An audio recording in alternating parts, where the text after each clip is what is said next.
ভিডিওটি দেখার আগে সবার কাছে ছোট্ট একটা রিকোয়েস্ট করতে চাই, প্লিজ প্লিজ প্লিজ যারা ভিডিওটি দেখবেন সবাই একটা করে সাবস্ক্রাইব করে দেবেন। আপনাদের ভালোবাসা পেলে এমন ভিডিও আরও উপহার দিব। ভিডিওগুলো বানাতে অনেক কষ্ট হয়, আমি জানি। এই ভিডিওটি অনেক মানুষই দেখবেন, তাই প্লিজ একটা করে সাবস্ক্রাইব করে দেবেন। আর যারা আমাকে ভালোবাসে তারা সবাই একটা করে লাইক দিয়ে দেখিয়ে দিবেন লাভ ইউ অল। তো চলুন আজকের ভিডিওটি শুরু করা যাক। গল্প শুরু করার আগেই বলে দেওয়া হচ্ছে এটি একটি কাল্পনিক গল্প। তো চলুন শুরু করা যাক। আজকে একটাও কাস্টমার পেলাম না। ভাগ্যের কি নির্মম পরিহাস। আজকে 2 দিন ধরে না খেয়ে আছি। জানি না আর কতদিন এইভাবে না খেয়ে থাকতে হবে। যদি আজকে একটা কাস্টমার পেতাম তাহলে খুব ভালো হতো। এই ক্ষুধা নিবারণ করতে পারতাম, কিছু টাকা পেতাম তার কাছ থেকে। হঠাৎ মেঘের গর্জন শুনে চোখ দুটো আকাশের দিকে অটোমেটিক চলে গেল। মেঘের গর্জন, বিদ্যুৎ চমকাচ্ছে আকাশে, ভারী বর্ষণ নামবে। এখন আমি এত রাত্রে কোথায় যাব? হঠাৎ করে দমকা হওয়া শুরু হয়ে গেল। আশ্রয় কিন্তু খুঁজতে হবে, তাই এদিক ওদিক তাকাতে লাগলাম। একটা দোকানের সামনে নিভু নিভু বাতি জ্বলছে। দৌড় দিয়ে সেখানে গিয়ে দাঁড়ালাম। গ্রাম থেকে আজকে শহরে আসলাম, এসে কোনো কাজ না পেয়ে রাস্তায় রাস্তায় ঘুরতেছি। হঠাৎ করে দমকা হওয়া শুরু হয়ে গেল, তাই দৌড়ে একটা দোকানের সামনে গিয়ে দাঁড়িয়ে পড়লাম। দোকানের সামনে গিয়ে দাঁড়িয়ে তো আমি অবাক। দোকানের সামনে গিয়ে দেখি একটা মেয়ে গুটিসুটি মেরে দোকানের এক সাইডে কাপটি মেরে বসে আছে। আমি তাকে কিছু জিজ্ঞেস করলাম না। হঠাৎ একটা অচেনা মেয়ের সাথে কথা বলা যাবে না। একটা ছেলে এসে আমার অপোজিট সাইডে দাঁড়িয়ে আছে। তার সাথে কি কথা বলবো? সে কি কোনো পতিতা খুঁজতেছে? তার সাথে একটু কথা বলে দেখি কি হয়। আচ্ছা, আপনি কি কোনো পতিতা মহিলা খুঁজছেন? মানে পতিতা মহিলা খুঁজবো কিসের জন্য? আমি আর পতিতা মহিলা দিয়ে কি হয়? যেভাবে কথা বলছিস মনে হয় কিছুই বুঝিস না। পতিতা মহিলাদের দিয়ে কি হয় জানিস না? আজব তো, আপনি এভাবে গায়ে পড়ে কথা বলতেছেন কিসের জন্য? আমি তো বললাম জানি না। তোকে তো দেখে মনে হচ্ছে তুই গ্রাম থেকে এসেছিস। আজকে প্রথম শহরে নাকি? জি, আজকে প্রথম। আমার সাথে যাবি? তোকে বুঝিয়ে দেব পতিতা মহিলাদের দিয়ে কি হয়, কিন্তু তার জন্য আমাকে কিছু টাকা দিতে হবে। আপনাকে আমি টাকা দেবো কিসের জন্য? আর আপনার সাথে আমি কোথাও যাচ্ছি না। চল, তোকে এমন মজা দেব সারা জীবন ভুলতে পারবি না। এসে দেখ একবার, আমার ছপে অনেক মজা পাবি। আপনি কি এসব নোংরা কথা বলতেছেন? বুঝতেছি না। আমি বলতেছি না আমি এরকম খারাপ ছেলে না। চলেন না, আমি কিছুদিন থেকে কিচ্ছু খেতে পারছি না। টাকার জন্য আজ আমি পতিতা। অসুস্থ ছিলাম তাই কাজ করতে পারিনি, আজকে একটু সুস্থ হয়েছি। আমাকে একটু টাকা দিলে ভালো হয়। আপনার যেমন করে খুশি আমাকে ব্যবহার করতে পারেন, সমস্যা নেই, আমি কোনো বাধা দেব না। দেখেন, আমি আপনাকে আপু ডাকতেছি, তাও প্লিজ এরকম নোংরা কথা বলবেন না আমাকে। আমি কোনো উপায় না পেয়ে ছেলেটার কাছে চলে আসলাম আর আমার বুকে থাকা কাপড় সরিয়ে দিলাম। কারণ একটা ছেলেকে দুর্বল করার জন্য মেয়েদের বুকের কাপড় সরিয়ে দেওয়াই যথেষ্ট। এক কথায় শরীরে যা কাপড় ছিল সব কিছু খুলে ফেললাম। আমার তো টাকা নিতেই হবে, যেভাবেই হোক। হঠাৎ করে মেয়েটা তার শরীর থেকে কাপড়গুলো ফেলে দিয়ে আমার দিকে এগিয়ে আসতে লাগলো। আমি লজ্জায় চোখ দুটো বদ্ধ করে নিলাম। উনি এসব কি করতেছে? প্লিজ আপনি আপনার কাপড়গুলো পরে নেন, আমার সাথে এরকম করবেন না। আমি আপনাকে কখনোই এইভাবে স্পর্শ করব না। প্লিজ আপনি আপনার কাপড়গুলো পরে নেন। এত সাধু হতে হবে না, একবার স্পর্শ করে দেখ, ভুলতে পারবি না। দেখবি আমার নাম্বার নিয়ে যাবি সঙ্গে করে, আর আমাকে প্রতি রাতে ডাকতে আসবি। একবার স্পর্শ করে দেখ। আমি আপনাকে এমনি কিছু টাকা দিয়ে দিচ্ছি, আপনি সেই টাকাগুলো দিয়ে কিছু খেয়ে নেবেন। তারপর আপনি আপনার সাথে এরকম করব না। আপনি কাপড়গুলো পরে নেন। সত্যি বলতেছেন আমাকে টাকা দিবেন? আমি আসলে কিছু খাই না কয়দিন ধরে, তাই আমার মাথা ঠিক নেই। আপনি অনেক ভালো মানুষ, অন্য কেউ হলো এতটুকু ঝাঁপিয়ে পড়তো আমার শরীরের উপর। আপনি আমার কাছে কিছু টাকা নেন, কিন্তু আমাকে একটু সাহায্য করেন। আমি আজকে প্রথম এসেছি, আর এসেই তো দেখতে পারতেছেন আকাশের কি অবস্থা। এখন ঝড় নামবে হয়তো। আপনি শুধু বলেন কোথায় যাবেন, আমি শহরে অলি গলি সব চিনি, আপনাকে সেখানেই নিয়ে পৌঁছে দেব। আমাকে শুধু থাকার মতো একটা জায়গা খুঁজে দিলেই হবে, আমি কাজ করে বাকিটা চালিয়ে নিতে পারবো। হঠাৎ করে গ্রাম ছেড়ে শহরে আসলেন কেন? শহরে কোনো মানুষ বসবাস করে না, সবাই স্বার্থপর। আমার কথা না হয় পরে শুনবেন, কিন্তু আমি আপনাকে কিছু প্রশ্ন জিজ্ঞেস করতে চাই, উত্তর দিবেন? আমার মতো পতিতা মহিলাকে আবার কিসের প্রশ্ন? আচ্ছা, করেন। আপনি তো দেখতে অনেক সুন্দর একটা মেয়ে, আপনি চাইলে অন্য কোনো কাজ করে খেতে পারতেন। এই লাইনে কিসের জন্য আপনি? তার নিজের ইচ্ছা বা শখের বসে এই লাইনে আসে না, আর পিছনে করুণ একটা কাহিনী থাকে। সেই কাহিনীটা বলা যাবে কি? বৃষ্টি তো হচ্ছে, মনে হচ্ছে না বৃষ্টি এখন শেষ হবে। সেটা তো আমিও দেখতে পারছি। বৃষ্টি আজ মনে হয় মেঘ মামার সাথে ঝগড়া করেছে, তাই তার কান্না জমিতে ছিটিয়ে দিচ্ছে। আপনাকে দেখতে সত্যি অসাধারণ মনে হচ্ছে, কোনো একটা রাজকন্যা। আপনার কাহিনীটা কি আমি শুনতে চাই।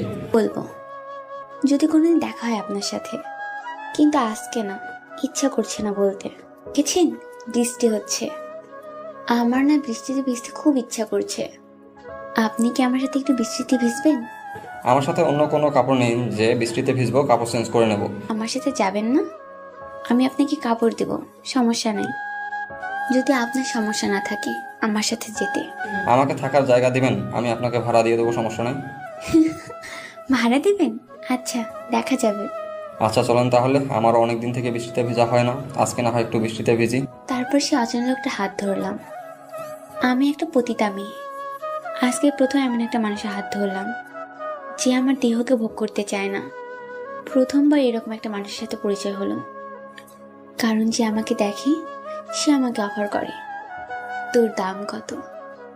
যে ছেলেকে আমি সবকিছু উলঙ্গ করে দেখাতে চেয়েছি সে ছেলে আমাকে মানা করেছে। অবাক লাগতেছে ছেলেটার ব্যবহার দেখে। অনেক দিন পর মুক্ত আকাশের নিচে এই সুন্দর বৃষ্টিতে গা ভেজাচ্ছি।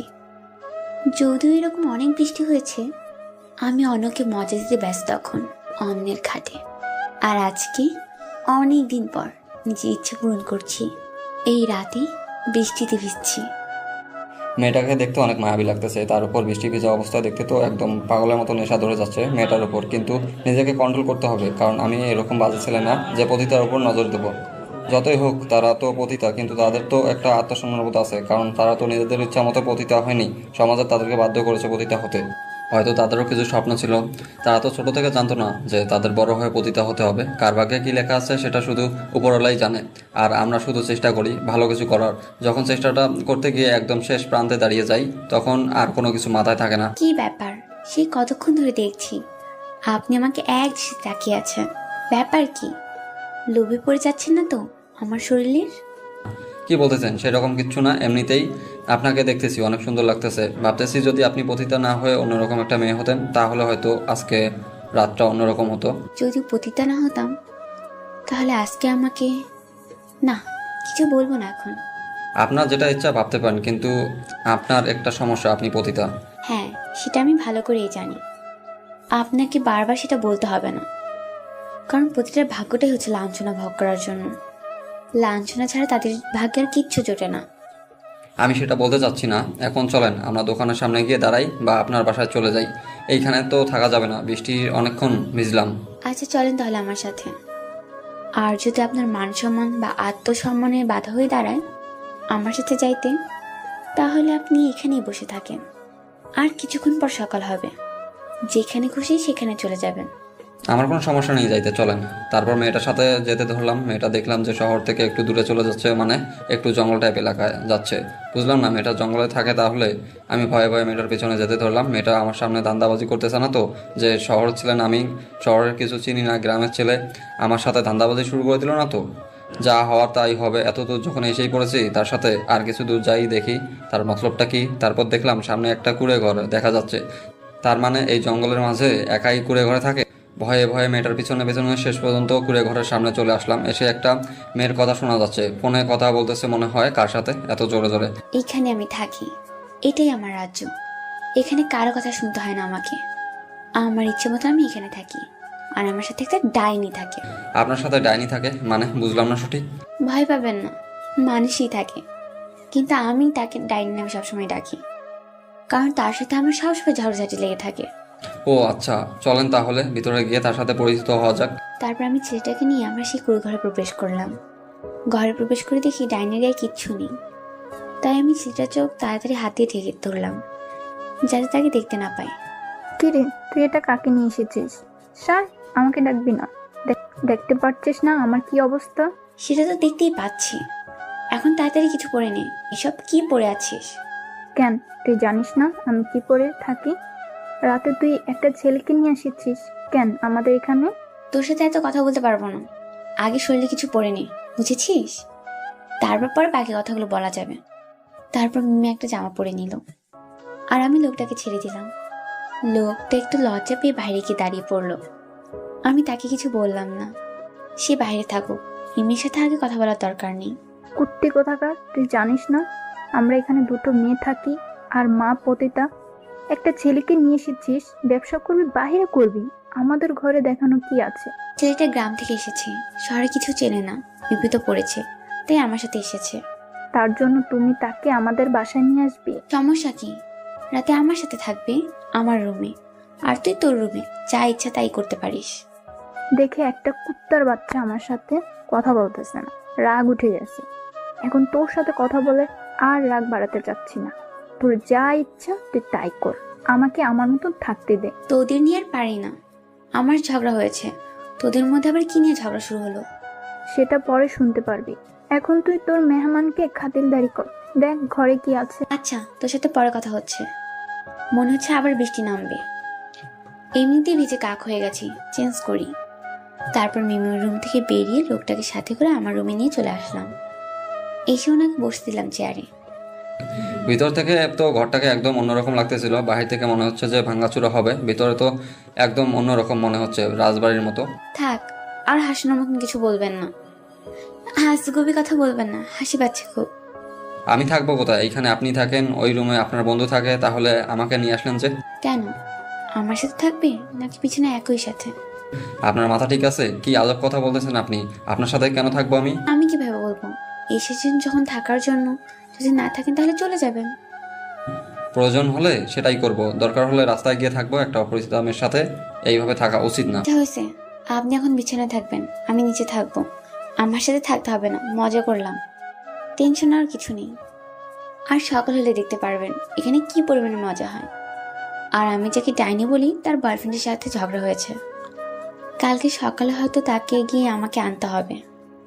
তারপর নাটকটা দেখতে পারবেন কি রকম মজা হয়। তাই নাকি? তারা কি সবসময় ঝগড়া করে নাকি? অনেক ঝগড়া হয় তাদের মধ্যে, কিন্তু কেউ কাউকে ছেড়ে যায় না। আমি মাঝে মাঝে অবাক হয়ে যাই তাদের ঘটনাগুলো দেখে। আপনি এসব কি করতেছেন আমার সামনে? কেন চেঞ্জ করছি, সমস্যা কোথায়? কি চেঞ্জ করবেন, তাও আবার আমার সামনে? সমস্যা নেই তো আমার। আপনার কি কোনো সমস্যা আছে? থাকলে কিছু করার নেই। তারপর লোকটাকে বিছানায় ঠিক করে দিয়ে আমি মেঝেতে একটা চাদর বিছিয়ে একটা বালিশ আর একটা গায়ে দেওয়ার জন্য কাঁথা নিয়ে নিলাম আমার সঙ্গে করে। লোকটাকে দেখতে খুব চিন্তিত মনে হচ্ছে। এটা স্বাভাবিক বিষয়, একটা অচেনা মানুষের বাসায়, তারপর আমি একটা মেয়ে মানুষ, আর আমি তো একটা খারাপ মেয়ে, তার তো একটু টেনশন থাকবেই। আপনার কি কোনো সমস্যা হচ্ছে? যদি কোনো সমস্যা হয় আমার সাথে শেয়ার করবেন, আর যদি আপনার কিছু লাগে তাহলে আমাকে জানাবেন। আমি একদম ঠিক আছি, আমার কোনো সমস্যা হবে না, আমি থাকতে পারবো, আপনি ঘুমিয়ে পড়েন। আমি ঘুমিয়ে পড়বো, আমাকে নিয়ে টেনশন করতে হবে না, আপনিও ঘুমিয়ে পড়েন। আমার যদি আবার কাস্টমার আসে তাহলে তো আমার আবার ঘুম হবে না রাতে। আপনার এই জঙ্গল এলাকায় কে আসবে? তার কি মরণের ভয় নাই? তারা আসতে যাবে কোন দুঃখে? আমার তো টাকার প্রয়োজন, তাই আমাকেই যেতে হবে।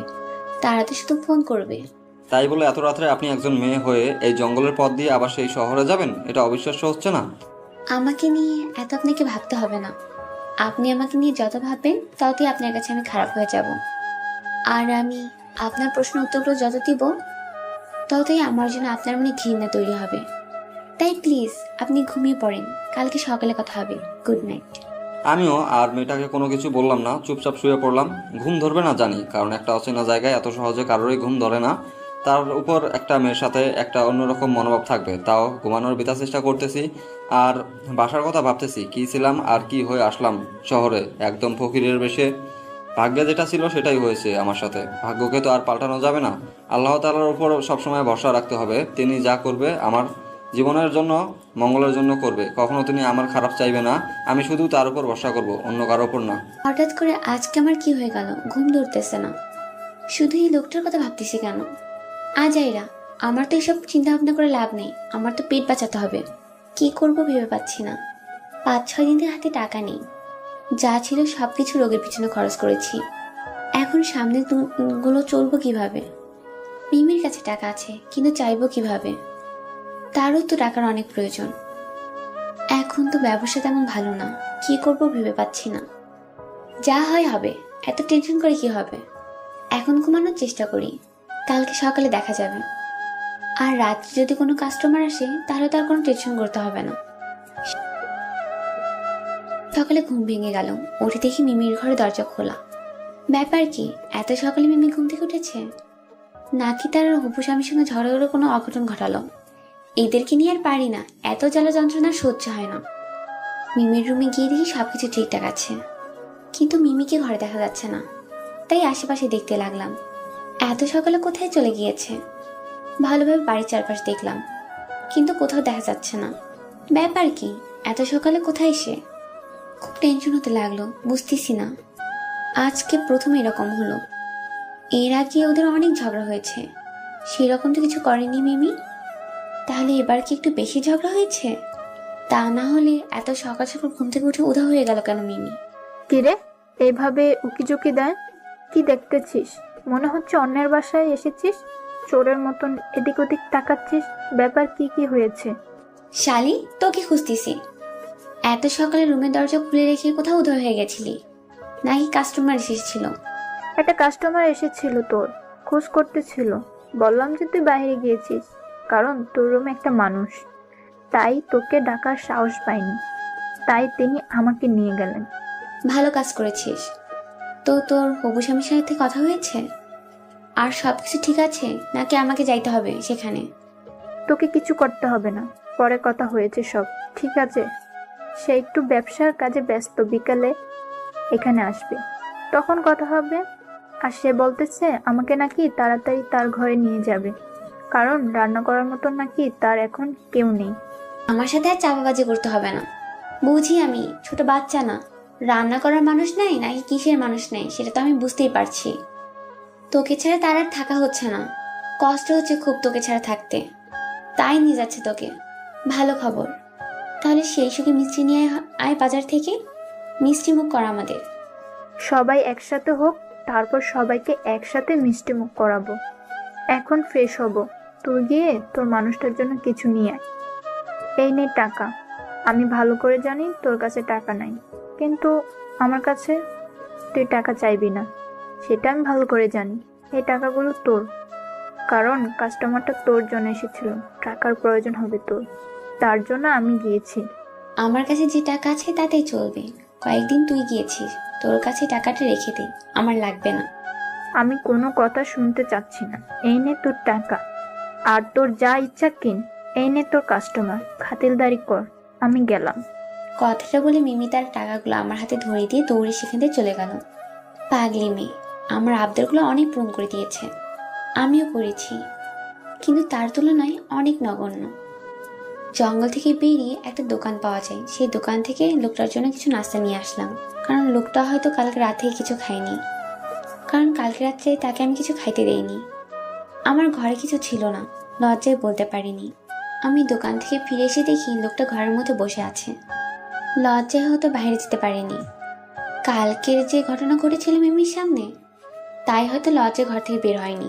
আপনি এভাবে ঘরে একা একা বসে আছেন কেন? বাইরে বেরিয়ে একটু হাঁটাহাঁটি করলে ফ্রেশ লাগতো আপনাকে। সমস্যা নেই, আমি এইভাবে ঠিক আছি। আপনাদের কাজের শেষ হলে এখন নাকি অন্য কোথাও যাবেন? আজকে কোথাও যাচ্ছি না, কারণ একটু পর মিমির হবু স্বামী আসবে। মিমিকে বলেছে তাকে নাকি তার ঘরে নিয়ে যাবে খুব তাড়াতাড়ি, তাই আজকে কোথাও যাব না। এটা তো অনেক বড় খুশির সংবাদ আপনাদের জন্য। আপনাদের জীবনে অন্যরকম, তাই না? স্বাভাবিক মানুষের থেকে তো অন্যরকম। ভাগ্যকে অনেক পরিবর্তন করার চেষ্টা করেছি, ভেবেছিলাম এই পথে আর কখনো আসবো না, কিন্তু ভাগ্য এই পথেই নিয়ে এসেছে। চাইলে তো ভালো হয়ে যেতে পারেন, তাহলে এই পথে কিসের জন্য? ফিরে আসেন। সমাজের মানুষ তো আর আমাদের ভালো চোখে দেখবে না। আমরা সমাজের ভিতরে গেলে আমাদের বেশ্যা পতিতা আর কত কি বলে আখ্যায়িত করে। এসব নিয়ে মন খারাপ করবেন না, আপনি ভালো হওয়ার চেষ্টা করেন, দেখবেন সমাজের লোক আপনাকে একদিন না একদিন সবাই ভালো হিসেবে গণ্য করবে। এসব নিয়ে আর কোনো কথা হচ্ছে না। সামনে বেরিয়ে ডান সাইডে দেখেন টিউবওয়েল আছে, সেখানেই ফ্রেশ হয়ে নেন। আমি নাস্তা রেডি করে নিয়ে আসছি। আপনার সাথে কিছু কথা ছিল। আমি কিভাবে এখানে থাকবো না থাকবো, আপনাদের হিসাব কিভাবে আমাকে মেটাতে হবে, সেগুলো তো আমাকে জানতে হবে। মাসের শেষে তো আপনাদের টাকা পরিশোধ করতে হবে আমাকে। আপনার ইচ্ছা, আপনার যদি ইচ্ছা হয় টাকা দেবেন, না হলে এমনিতেই থাকবেন। টাকার দরকার নেই আমাদের, আপনি থাকবেন, তাতেই আমাদের চলবে, কোনো সমস্যা হবে না। আপনার যদি সমস্যা হয় আপনি ছেড়ে চলে যাবেন। সেরকম কিছু না, আমি চলে যাওয়ার জন্য এখানে আসিনি। আর কথা হচ্ছে আপনার টাকা কেন নেবেন না আপনি? আমি তো এখানে ভাড়া থাকবো, তাই না? আচ্ছা, সেটা নিয়ে পরে কথা বলা যাবে। এখন এসব নিয়ে কথা বলতে চাচ্ছি না। আপনি বাইরে গিয়ে ফ্রেশ হয়ে নেন। আমি নাস্তা রেডি করে নিয়ে আসছি। তারপর লোকটা চলে গেল বাইরে। আর আমি তার জন্য যে নাস্তাগুলো নিয়ে এসেছিলাম সেগুলো সব রেডি করতে লাগলাম। রেডি করা শেষ করে বিছানার উপর রেখে দিলাম। আমরা তো আর অন্য রকম মানুষের মতন সাধারণ জীবনযাপন করি না যে ঘরের মধ্যে টেবিল চেয়ার রাখবো। এমনিতেই সিম্পলভাবে বিছানার উপর সবকিছু রেখে দিলাম। দেখলাম যে উনি রুমে চলে আসলেন। ওনাকে দিলাম। উনি কিছু খেলেন, কিছু খেলেন না, বাকিগুলো রেখে দিলাম। আপনি কিছু খাইলেন না, এখন আপনি কিছু খেয়ে নেন, বা আপনার যে বোন আছে বা আপনার যে বন্ধু আছে তাকে সঙ্গে করে কিছু খেয়ে নেন। আমি একটু বাইরে হাঁটাহাঁটি করে দেখি জায়গাটা। আমি চকলেটে খেয়ে নিয়েছি, আর আমার বোন সেও খেয়ে নিয়েছে। একটা কথা বলবো, যদি রাগ না করেন? রাগ করার কি আছে? আপনার মনে বা মুখে যা আসে সব কিছু বলে দিবেন, সমস্যা নেই। রাগ করবো কিসের জন্য আমি? আসলে আপনি তো এই জায়গায় কিছু চেনেন না। আপনার সাথে যদি আমি যেতাম, আপনার কি কোনো সমস্যা হবে? কারণ আমি তো পতিতা, আপনার সমস্যা হতে পারে। আরে কি সব বাজে কথা বলতেছেন বারবার? পতিতা পতিতা নিজেকে দাবি করবেন না তো। চলেন তাহলে, আমারও একাকিত্ব লাগবে না, আপনার সাথে কিছু কথা বলা যাবে, আপনাদের সম্পর্কে কিছু জানা যাবে আমার। চলেন তাহলে। তারপর লোকটার সাথে হাঁটতে ধরলাম। হাঁটতেছি, লোকটার সাথে খুব ভালো লাগতেছে। যদি আজকে একটা পতিতা না হয় একটা সাধারণ মেয়ে হতাম, তাহলে হয়তো আজকে অন্যরকম একটা মুহূর্ত কাজ করতো আমার মনে। কিন্তু এখন নিজের মনে শুধু একটাই গুণগান, তুই পতিতা, তোর মনে এরকম স্বপ্ন মানায় না। সবাই তো শুধু আমাদের উপরের ব্যবহারটাই জানে, আমাদের মনের কথাগুলো তো জানে না। আমরা কেন পতিতা হলাম? আসলে আমরা কি নিজের ইচ্ছে পতিতা হলাম, নাকি আমাদের সমাজ বাধ্য করেছে পতিতা হওয়ার জন্য? সেটা তো কেউ জানে না। কি ব্যাপার, আপনাকে দেখে মনে হচ্ছে কোনো একটা বিষয় নিয়ে খুব চিন্তা করতেছেন। আমাকে কিছু বলা যাবে? আমি আবার কি নিয়ে চিন্তা করব? আচ্ছা, আপনি গ্রাম ছেড়ে শহরে চলে আসলেন কেন? কাজের সন্ধানে নাকি? কাজের সন্ধানে এসেছি। গ্রামে তো আর নিজের পেটের আহার অর্জন করতে পারি না, তাই শহরে আসলাম, দেখি কোনো কাজ করতে পারি কিনা। একটা কথা বলে রাখি, শহরের মানুষ স্বার্থ ছাড়া কোনো কিছু দেখে না। তাই একটু দেখে শুনে কাজের সন্ধান করবেন। সবাই যে খারাপ এরকমও কিছু না, ভালো মানুষও আছে, কিন্তু ভালো মানুষের সংখ্যা অনেক কম। এখন আপনার বিষয়ে আমার কিছু প্রশ্ন আছে, যদি আপনি দয়া করে উত্তরগুলো দেন তাহলে ভালো হয়। আচ্ছা বলেন, আপনার কি কি প্রশ্ন আছে? আমি যথেষ্ট চেষ্টা করব আপনার সব প্রশ্নের উত্তর দেওয়ার, কিন্তু এমন কিছু প্রশ্ন করবেন না যেগুলো উত্তর দিতে পারবো না। তারপর আমি লোকটার পাশাপাশি হাঁটতে হাঁটতে একদম নির্জন জঙ্গলে চলে এসেছি। আর হাঁটতে ইচ্ছা করছে না, তাই আমি একটা গাছের নিচে বসে পড়লাম। এই নির্জন জঙ্গলে এত এসেছি তাই আর ভয় লাগে না। ভয় যেটা ছিল সেটা প্রথম দুই একবার আসার পর এখন আর সেই ভয়টা কাজ করে না। বসে পড়লেন যে, ক্লান্ত লাগছে নাকি আপনার? অনেক হেঁটেছি আপনার সাথে, আর হাঁটতে ইচ্ছা করছে না, পা ব্যথা করতেছে এখন। আপনি আশেপাশে হাঁটাহাঁটি করে দেখতে পারেন, আমি এখানে বসে আছি। মাথা ঠিক আছে আপনার? আপনি আমার সাথে আছেন বিধায় আমি এত গভীর জঙ্গলে এসেছি, তাও আপনার সাহসে। আমি তো কখনো এরকম গভীর জঙ্গলের ভিতরে আসতাম না আপনি না থাকলে। বলেন কি, একটা পুরুষ মানুষ এতটা ভীতু হয় কিভাবে? সেটা আমি জানি না, কিন্তু আমি কখনো এরকম গভীর জঙ্গলে প্রবেশ করিনি, তাই আমার ভয় করতেছে কখন কোন দিক থেকে হিংস্র প্রাণী এসে আঘাত করে আমার উপর। ভয় পাবেন না, এখানে কোনো হিংস্র প্রাণী থাকে না। জঙ্গলের সব জায়গা ভালো করে জানা আছে আমার, তাই এত ভয় পাওয়ার কিছু নেই। এখানে বসে একটু রেস্ট করে বাসা থেকে চলে যাব। তারপর লোকটা আমার কথা মতো আমার অপর সাইডে বসে পড়লেন, আর আমি লোকটার দিকে তাকিয়ে রইলাম। তারপর লোকটা আমার কথা মতন আমার অপোজিট সাইডে বসে পড়লেন, আর আমি আর লোকটার দিকে তাকিয়ে রইলাম না। কারণ হয়তো যদি আমি একটা স্বাভাবিক মেয়ে হতাম, তাহলে তার সাথে একটু ভাব আদান প্রদান করার চেষ্টা করতাম। কারণ লোকটা দেখতে বেশ সুদর্শন, যে কোনো মেয়ে একবার দেখলেই তার প্রতি একটু হলেও মায়া জন্মাবে। কি ব্যাপার, আপনি আমার দিকে এভাবে তাকিয়ে আছেন কিসের জন্য? আমি কি কোনো ভুল করেছি? আমি কি একবার বলেছি আপনি ভুল করেছেন? আপনি এরকম হাবাগোবা হয়ে থাকেন কেন? আমি তো ঠিক আছি। আপনার কাছে যদি আমাকে আবাগোবা লাগে তাহলে তো আমার কিছু করার নেই, আমি এইরকমই। এইরকম একটা জঙ্গলের মধ্যে আমি একটা মেয়ে আর আপনি একটা পুরুষ বসে আছেন। আপনার কি ইচ্ছে করে না আমার গায়ের সাথে গা লাগিয়ে বসে থাকতে? হয়তো আপনি পতিতা, তার জন্য কি আপনাকে একা পেয়ে যা ইচ্ছা তাই করব? আপনার কি মূল্যবোধ বলতে কিচ্ছু নেই? আপনার কি কোনো ইচ্ছা নেই? দেখেন, আপনি পতিতা হতে পারেন, কিন্তু আমার কাছে আপনি একটা মানুষ, আর এর থেকে বড় পরিচয় আপনার আমার কাছে নেই। আপনার কি ইচ্ছে করে না আমাকে একবার ছুঁয়ে দেখতে? অনেক পুরুষ তো আমাকে ছুঁয়ে দেখার জন্য পাগল। আপনার কি ইচ্ছে করে না? আমাকে দেখে কি আপনার একটুকু ইচ্ছে শক্তি জাগে না? আমি আপনাকে দেখে ওই মনোভাবগুলো স্মরণ করি না যে আপনার সাথে শারীরিক সম্পর্ক করব বা বাজে ধরনের কাজগুলো করব, তাই আমার ইচ্ছা শক্তি কাজ করে না। বুঝতে পেরেছি, এখন চলেন বাসায় চলে যাব। আর এখানে থাকতে চাচ্ছি না আমি। আচ্ছা চলেন তাহলে, দুপুর গড়িয়া বিকেল হতে চললো, এখন বাসায় যেতে হবে, গিয়ে একটু ফ্রেশ হবো। তারপর লোকটার সাথে আবার বাসার উদ্দেশ্যে রওনা দিলাম। লোকটার সাথে কথা বলে যেটা বুঝলাম, লোকটার মেয়েদের প্রতি সেরকম ইন্টারেস্ট নেই। আমি আজ পর্যন্ত এই প্রথম একটা মানুষ দেখলাম যাকে আমি ইচ্ছে করে তার কাছে যেতে চাই, কিন্তু সেই মানুষটা আমাকে দূরে সরিয়ে দেয়। আজকে প্রথম আমার সাথে এরকম একটা ঘটনা ঘটে গেল। এর আগে যত পুরুষ আমার কাছে এসেছে, আমি তার কাছে যাওয়ার আগেই সে আমার কাছে চলে এসেছে। লোকটার সাথে থেকে যেটা বুঝলাম, লোকটা অনেক ভালো মনের মানুষ। তার সাথে আর বাজে ব্যবহার করা মানায় না, কারণ আমি যতবারই তার কাছে বাজে ব্যবহারের আশা করেছি, তিনি ততবারই তার মনকে শক্ত করে আমাকে বুঝিয়েছেন যে একজন মানুষ ইচ্ছে করে সব কিছু থেকে বিরত থাকতে পারে। তারপর মানুষের সাথে গল্প করতে করতে বাসায় ফিরে আসলাম। বাসায় ফিরে এসে দেখি মিমি ঘরে ফোনে কথা বলছে। মিমি যখন কথা বলে একটু জোরে জোরে কথা বলে। লোকটা কিছুক্ষণ দাঁড়িয়ে থেকে ভিতরে চলে আসলো, আর কি নিয়ে যেন টেনশন করছে। তার মুখ দেখেই বোঝা যাচ্ছে একটু টেনশন আছে লোকটা। কি ব্যাপার, আপনাকে এরকম দেখাচ্ছে কেন? আপনার শরীর ঠিক আছে তো? আসলে আমি এখন গোসল করব, কিন্তু গোসলের পর করবো কি সেটা তো আমি সাথে করে নিয়ে আসিনি। এটা কোনো চিন্তার বিষয় হলো? আমার রুমে অনেক পুরুষের জামা কাপড় আছে, আমার সাথে আসেন, আমি দিচ্ছি। আপনার যেটা পছন্দ হয় আপনি নিয়ে নেন। তারপর আমি মেয়েটার সাথে গেলাম, গিয়ে তো আমি অবাক, এত পুরুষ মানুষের জামা কাপড় এই মেয়ের কাছে। আরে ব্যাপার না, তার কাছে কত মানুষ এসেছে, তার কাছে থাকবেই, এটাই স্বাভাবিক, এখানে অবাক হওয়ার কিছু নেই। আমি সেখানে একটা লুঙ্গি আর একটা গামছা, গায়ে পরার জন্য একটা গেঞ্জি নিয়ে আসলাম গোসল করতে। তারপর লোকটা আমার কাছে থাকা জামা কাপড়ের মধ্যে কিছু জামা কাপড় নিয়ে গোসল করতে চলে গেলেন। আমি ঘরটা গোছাতে লাগলাম। ঘরটা গোছানো শেষ, রান্না করার জন্য রান্নাঘরে চলে আসলাম। কোথায় তুমি? সেই কতক্ষণ ধরে অপেক্ষা করতেছি, তুমি আসবে, এখন তুমি কোথায়? এই তো আমি যাচ্ছি, মাত্র বেরোলাম বাসা থেকে। যাইতে আর কতক্ষণ লাগবে? সর্বোচ্চ 10 মিনিট। রেডি থাকো, আমি যাচ্ছি। তাড়াতাড়ি চলে এসো, অনেকক্ষণ থেকে অপেক্ষা করতেছি তোমার জন্য। কখন আসবে কখন আসবে, আর এখন বলছো তুমি মাত্র বাসা থেকে বের হলে? কি আর করব বল, বাসায় এত কাজ আছে, কাজগুলো শেষ করলাম।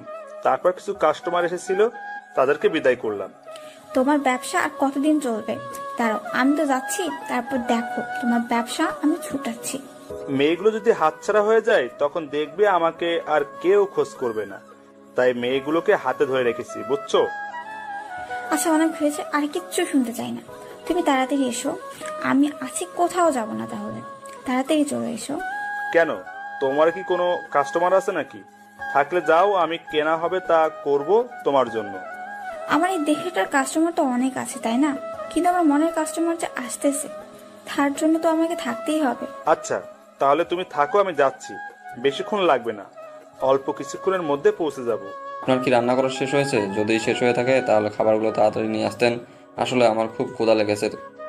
আপনার ভাগ্য কত ভালো দেখেছেন। আমার ভাগ্য কেমনে ভালো হলো? এখানে একটা ফাও কাজের মেয়ে পেয়ে গেলেন, তাই না?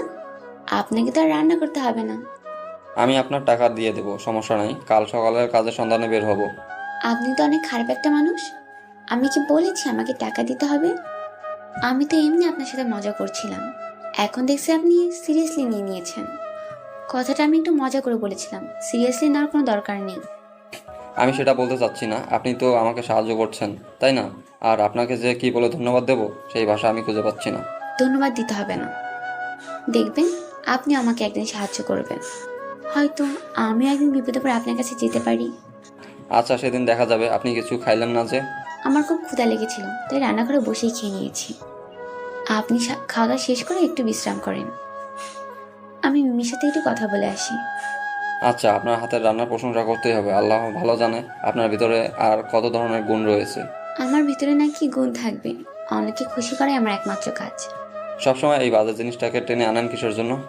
আচ্ছা আমার ভুলে গেছে, আর কখনো বলবো না আপনার সামনে এগুলো কথা। এখন আপনি বিশ্রাম করেন, আমি তাহলে মিমির সাথে গল্প করে আসি। কথাটা যেন মাথায় থাকে, বুঝছেন? আমার সামনে যদি আর কখনো এসব কথা শুনছি তাহলে ভালো হবে না। আচ্ছা, আপনার সঙ্গে আমি এই কথাগুলো তুলতেছি না। এখন আপনি বিশ্রাম করেন। অযথা আমার সঙ্গে কথা বলে আপনার ক্লান্ত শরীরটা আরো ক্লান্ত করার দরকার নেই। তারপর আমি সেখানে আর কোনো কথা না বলি মেয়েটার ঘরের উদ্দেশ্যে চলে আসলাম। মেয়েটার ঘরে প্রবেশ করে দেখি মিমির অবস্থা নাজেহাল। এই মেয়েটা এত ছোট ছোট কাপড় পরে কেমনে থাকে বুঝি না। আমি কখনই কাপড়গুলো পরে থাকতে পারি না। একবার পরেছিলাম, আমার যে কি অবস্থা হয়েছিল সেটা আমিই জানি। কি রে, এভাবে শুয়ে আছিস কেন? আর এগুলো কি পরে আছিস? শরম করে না তোর? কি বলছিস? মাথা ঠিক আছে? আমাদের পরিচয় ভুলে গিয়েছিস? আমরা এরপরে ওনার স্ত্রী অসুস্থ থাকতো, শারীরিক সমস্যাগুলো থাকতো। হাজি সাহেব আসাতে তার স্ত্রীর অনেকগুলো রোগ ব্যাধি দূর হয়ে যায়। এরপরে ওনার মেঝমে একটা ছিল জান্নাত। উনি যখন রাত্রে ঘুমাতো ওনার বালিশের ভিতরে অনেকগুলো টাকা পাওয়া যেত। তো প্রায় বেশ অনেক দিনই অনেকগুলো টাকা পাওয়া যেত। এবং ঘরটা তো কিছু উন্নত ভাব, ওস্তাদজিরও কিছু অন্যরকম উন্নত ভাবের প্রকাশ দেখাতে, তো ওস্তাদজি আবার হাজি সাহেবের প্রতি অনেক সন্তুষ্ট ছিল। জি। তাই এবার ঈদের ছুটিতে, মাদ্রাসা ছুটিতে, ওস্তাদজির বাড়ি ছিল চাঁদপুর। উনি এখানেও ওনার মহিলা মাদ্রাসা আছে। তো উনি ছুটি বাড়িতে তার পরিবারকে সবাইকে নিয়ে সেই দেশে বাড়িতে যান বেড়াতে। জি। তো সেই হাজি সাহেব ওস্তাদজি ওখানকার মসজিদে ঈশান নামাজ পড়ার পরে তার সাথে সাক্ষাৎ হয়। তো ওস্তাদজি অবাক হয়ে যায়, হাজি সাহেব এখানে কেন? উনি তো ঢাকায় আমাদের কাছে বয়স্ক লোকদের সাথে আরবি পড়তে বসে, বা আমার ফ্যামিলিতে ঢাকায় আসে, কিন্তু উনি চাঁদপুরে এই রাত্রে ঈশান নামাজ পড়ে আমার মসজিদে। উনি দেখে খুব খুশি যেমন হন এবং অদ্ভুত হন উনি, যে উনি কি করে আসলো, অবাক হয়ে যায়। তো ওনাকে এই কথা জিজ্ঞেস করেন যে হাজি সাহেব আপনি এখানে কেন? তো উনি বলতেছে আমি সবখানেই যেতে পারি। আচ্ছা। তো সেটা আবার ওস্তাদজি মাথা ভিতরে আনেনি যে উনি কথাটা কেন বলতেছে যে আমি সবখানে যেতে পারি। হাজি সাহেব বলতেছে আমি সব জায়গায় যেতে পারি, সব জায়গায় আমার যাওয়া যায়। তো বলছে ঠিক আছে আপনি আসছেন, আমার বাসায় আসেন, বেড়াই দিয়ে যান। তো ওস্তাদজির ঘরে নিয়ে যাওয়া হয়। সেখানে উনি কিছুক্ষণ কথাবার্তা পড়ে এবং তার মাদ্রাসাতেও, যে মাদ্রাসা মহিলা মাদ্রাসা আছে সেখানে নিয়ে বসায় দফতরে। জি। কিন্তু ঘটনা হঠাৎ রাত্রিবেলায় যেটা ঘটে, জান্নাত অর্থাৎ মেজ মেয়েটাকে খুঁজে পাওয়া যাচ্ছিল না। হাজি সাহেবও সেখানে নেই এবং তার মেজ মেয়ে উনিও নেই। সেই জান্নাতকে খুঁজে না পাওয়াতে উস্তাজির কাছে খবর আসলো যে আমরা খুঁজে আশপাশে তার আত্মীয় স্বজন সব বাড়িতে তালাশ করলাম, রাত হয়ে যাচ্ছে, মেয়েটাকে তো খুঁজে পাচ্ছি না। জি। তো উস্তাদজিও হলো যে হাজি সাহেবকে তো বিদায় দেওয়ার আগে তো দেখলাম না, তো হাজি সাহেবও নেই, ওনার মেয়েটাকেও তালাশ করতে যাচ্ছে না। তো হাজি সাহেবের আবার একটি মাসালা জানা ছিল, সেটা হচ্ছে সূরা ওয়াদ-দুহা এক বসায় 2000 বার পড়লে নিখোঁজ ব্যক্তির সন্ধান মেলে। আচ্ছা। তো ওস্তাদজি ওযু করে সেই দুহা সূরাটা পড়া শুরু করে দিল। যখন পড়তেছিল বেশ সম্ভবত কয়েকবার পড়াতেই নাকি সেই জিন অর্থাৎ হাজি সাহেব, জি, উনি হাজির হয়ে গেলেন। হাজির হয়ে বলতেছেন ওস্তাদজি আপনি কেন চিন্তিত হচ্ছেন, আপনি পরেশান কেন? আপনার মেয়েটাকে আমি নিয়ে গেছি। এই কথা শোনার সাথে সাথে ওস্তাদজি নাকি উনি অজ্ঞান হয়ে যান, অচেতন হয়ে যান। তখন তার ফ্যামিলি সবাই আসে, আসার পরে পানি দেয় এবং যখন সে চোখটা খুলে জ্ঞানটা ফিরে আসে তখন এই ওস্তাদজি বলে সবাইকে, এই তোমরা এখন কেউটা আমার মেয়েকে নিয়ে ভাবনা না, কেউ আমার মেয়েকে খোঁজো না, আমি বুঝতে পারছি কি হয়েছে, তোমরা তোমাদের কাছে থাকো, আমি পরে দেখবো। ওস্তাদজি শুধু এই কতটুকু বলার পরে রাত্রিতে সে অজু করে মানে 2 রাকাত নামাজ পড়ে আল্লাহ সাহায্য নেন। সেখানেও সেই হাজি সাহেব এসে বলতেছে যে ওস্তাদজি আপনি কেন চিন্তা করতেছেন, আমি আপনার মেয়েকে আমি সাথে করে নিয়ে গেছি, আমি জিন এবং আমি আপনার কাছে লেখাপড়া, আমি কোরআন শিখতাম, আমি আপনার কাছে আসছি, ওকে আমার খুব পছন্দ, আমি আপনার শহরে যেগুলো হতো সব আমি করে দিতাম। তো বলতেছে আপনি এখন ঢাকায় ফিরে যান, ওই ঢাকা ফিরে গেলে আমি সেইখানে আপনার মেয়েকে ফিরিয়ে দেব। তো ওস্তাদজি বলতেছে এটা কেমন, তুমি অনেক বয়স্ক। তখন জিজ্ঞেস করলো তুমি কার সাথে কিভাবে থাকলা, কি কোথায় আসো? তখন সেই উনি বলতেছে যে আমার নাম রফিকুল্লাহ। সেই জিনটা বলতেছে যে আমার নাম, হ্যাঁ হ্যাঁ, বলতেছে যে রফিকুল্লাহ এবং আমার মাও আমার সাথে থাকে এবং 900 বছর বয়স, উনি অনেক বড় আলেম, অনেক ভাষা জানে। এরপরে উনি বলতেছে আপনি যদি ঢাকা ফিরে যান সেখানে আপনি আপনার মেয়েটাকে ফিরিয়ে দেব। হুম। তো ওস্তাদজি দিনের বেলাতে কাউকে ওনার পরিবারকে বলেন তোমরা আইসো, আমি এখন ঢাকা চলে যাই। উনি ঢাকায় আসেন, আসার পর ওনার মাদ্রাসাতে খুলে যখন আসেন হুম। তখন রাত্রিবেলা তার মেয়েকে ছাদ উপরে দিয়ে যাওয়া হয়। তো কিন্তু তার ওস্তাদজির কাছে একটা অনুরোধ সেটা থাকে যে এই মেয়েটাকে বিবাহ দেওয়া যাবে না, আচ্ছা। যে আপনি মেয়েটাকে বিবাহ দিতে পারবেন না কোথাও, এবং আমাকে এর কাছ থেকে আলাদাও করতে পারবেন না। আমি ওর সাথে সব সময় থাকবো, একে ছাড়বো না কোনো দিনও। তো ওস্তাদজি আমাকে ডাকাইছিল, যে ওস্তাদজি ডাকাইছে আমি ওনার কাছে কিতাবও পড়ছি, উনি আমারও শিক্ষক। সেই ওস্তাদজি আমাকে নিয়ে বসালে বলল যে দেখ বাবা এরকম এরকম সমস্যা পড়ে গেছি, তুমি একটু কথা বলো এবং দেখো কি করা যায়। তো আমরা তার সাথে কথা বলি। তো উনি একটি কথাই আর কি আমাদের কাছে অনুরোধ রাখে যে আমি জান্নাতকে কোনোদিন হারাবো না, আমি জান্নাতকে কোনোদিন ছাড়বো না, আমি জান্নাতের সাথেই থাকবো এবং ওকে বিবাহ দেওয়া যাবে না। আমি ওর কোনো ক্ষতি করব না, ও যেভাবে আছে সেভাবে ঠিক থাকবে, কিন্তু ওকে কোনোদিন বিবাহ দেওয়া যাবে না। তা আমি পরবর্তীতে বলছি ঠিক আছে এখন আপনি চলতে থাকেন, যেহেতু আপনি একটু বয়স্ক জিন, খুব বৃদ্ধ, আর ও তো এখন অল্প বয়সের একটা মেয়ে। বলছে কোনো সমস্যা নেই, আমি ওর কোনো ক্ষতি করতে যাব না। ভাইয়া ঘটনাটা এটাই ছিল আমার। Thank you so much, thank you আপনার ঘটনার জন্য। আপনাকে অনেক ধন্যবাদ। আমরা চলে যাব একটু রেডিও ফুর্তির পেজটাতে, এবং সেইখানে আমরা দেখতে পাচ্ছি যে অনেকেই আমাদেরকে লিখছেন। আমি একটু আগে যে আমাদের ভূত এফএমের পেজটা রয়েছে সেখান থেকে পড়ছিলাম, এবং এই মুহূর্তে দেখতে পাচ্ছি আমাদের এইখানে অনেকে আছেন। রেজওয়ান রৌয়া আমাদের সঙ্গে আছেন, রাজশাহী থেকে শুনছেন তিনি। আমাদের সঙ্গে আরও অনেকেই এই পেজটাতে কিন্তু আছেন, যেমন আরাফ বিন মাসুদ, তিনি আছেন আমাদের সঙ্গে। সাজ্জাদ কবির জিম আছেন, তানভীর, এবং তিনি বলেছেন আপনি কি ভূত দেখেছেন? আমরা তো জানি ভূত বলে কিছু নেই, ভূত বলে কিছু নেই, সেই প্রশ্নের উত্তর আমি দিব না। তবে ভয় বলে কিছু আছে এটা তো বিশ্বাস করেন, মানে নাকি ভয়ও আপনার লাগে না, তাহলে অবশ্য কিছু বলার নেই। আমি ভূত আছে কি নেই সেই তর্কে যাব না। জিনের ব্যাপারটা তো আপনারা সবাই জানেনই, কিন্তু ভয় যে আছে এটাকে আপনি অস্বীকার করতে পারবেন না। আজমাইন হাসনাত আমাদের সঙ্গে আছেন দেখতে পাচ্ছি। এছাড়াও সাকিবুল হাসান আছেন আমাদের সঙ্গে দেখতে পাচ্ছি। বিকে আপন, এছাড়াও রায়হান আমাদের সঙ্গে সাতক্ষীরা থেকে শুনছেন, আছেন আমাদের সঙ্গে। এছাড়াও দেখতে পাচ্ছি সাবিলা আছেন আমাদের সঙ্গে এই মুহূর্তে।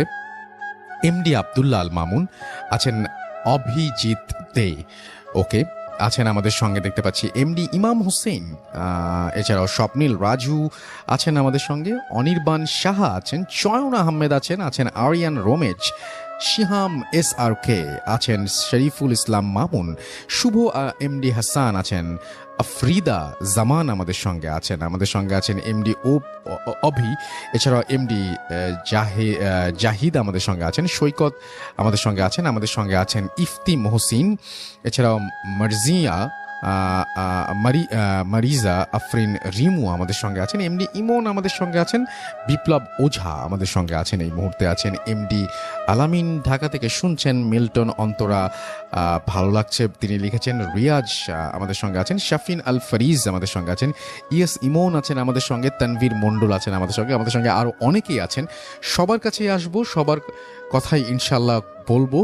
তবে এবার চলে যাব আরও একটি ঘটনায়। এটি আফনান ভাইয়েরই একটি ঘটনা, এবং এই ঘটনাটি কিন্তু আগের চাইতে তুলনামূলকভাবে বড়। আগের ঘটনা ভালো লেগেছে, এই ঘটনা তো ডেফিনেটলি ভালো লাগবে। চলুন শুনে আসি আফনান ভাইয়ের কাছে। আফনান ভাই, থ্যাংক ইউ সো মাচ আরও একটা ঘটনা নিয়ে আসার জন্য। পরপর দুটি ঘটনা আপনি আজকে আমাদের শোনাবেন। প্রথম ঘটনাটি অলরেডি আমরা অনেক প্রশংসা পেয়েছি, সেকেন্ড ঘটনাটিও আশা করছি অনেক ভালো হবে। ধন্যবাদ রাসেল ভাই। আমি গত মাসের একদম শেষ দিকে খুলনাতে গিয়েছিলাম ক্লাস নিতে। তো খুলনাতে আমাদের রেডিও ফুর্তি স্পেশালি এই ভূত এফএমের অনেক ফ্যান। তো আমি ওখানে গেলেই মোটামুটি অনেকের সাথে দেখা হয়। তো ওখানে স্পেশালি এক ভাই আছে সৈকত ভাই, উনি আসেন আমার সাথে দেখা করতে। তো সৈকত ভাই একটা ছেলেকে নিয়ে আসছিল, নাম হলো রূপম। তো এই রূপমের কাছ থেকে রাসেল ভাই ঘটনাটি কালেক্ট করেছি। ওকে। তো ওই আমাকে এই ঘটনাটি বলেছে। ঘটনাটি শুনে আমার কাছে খুব অদ্ভুত লেগেছে। আমি রাসেল ভাই আমি শিওর না যে আমি এই ঘটনার কাছাকাছি কোনো ঘটনা এর আগে আমি বলেছি কি না, আমার ঠিক মনে পড়ছে না। তবে রূপম বেশ ইনশিওর করেছে, মানে ঘটনার একদম মানে প্লেস থেকে শুরু করে এভরিথিং সবকিছু। আমি এখন রাসেল ভাই সরাসরি ঘটনাতে চলে যাচ্ছি। ঘটনাটির সময়টা রাসেল ভাই 1996 কি 98 এই সময়ের দিকে। ঘটনাটির স্থান হলো গোপালগঞ্জের কোটালীপাড়ার আমবাড়ি নামক স্থান আছে সেখানে। আমি যদিও কখনো রাসেল ভাই যাই নাই, হয়তো বা যারা আছেন হয়তো বা শুনে থাকবেন আর কি ওই জায়গার।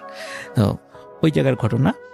তো এই সময়টায় মানে ছিল ধরেন যে ওই যে কালবৈশাখীর বা বৈশাখ মাসের এই সময়টাতে আর কি, যখন মোটামুটি বজ্রপাত হয়।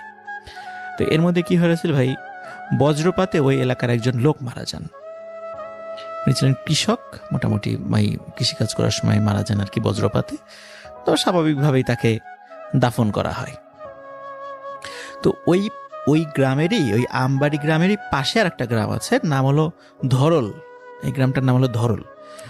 ধরল, এই ধরল নামের ওই গ্রামের 3 বন্ধু আছে। মানে বেশ মানে কি ব্যাপার আপু, তুমি এখনো শুয়ে আছো? বললাম না কি হচ্ছে? তোমার আবার অসুস্থ লাগতেছে নাকি আবার তোমার? না, আমি একদম ঠিক আছি, এমনিতেই শুয়েছি, ভালো লাগছে না কিছু। তুমি একা কেন? তোমার সেই নাগর কোথায় থাকে তো দেখতে পাচ্ছি না। তোকে কতবার বলেছি মানুষটাকে নিয়ে বাজে মন্তব্য করবি না। যদি ভুলবশত একবার শুনে ফেলে তাহলে কি ভাববে বলতো? আচ্ছা আর বলবো না, এখন আসো, শাহিন এসেছে, তার সাথে দেখা করে আসো। আচ্ছা তুই যা, আমি যাচ্ছি, দেখি লোকটা কোথায়, তাকে সঙ্গে করে নিয়ে যাব।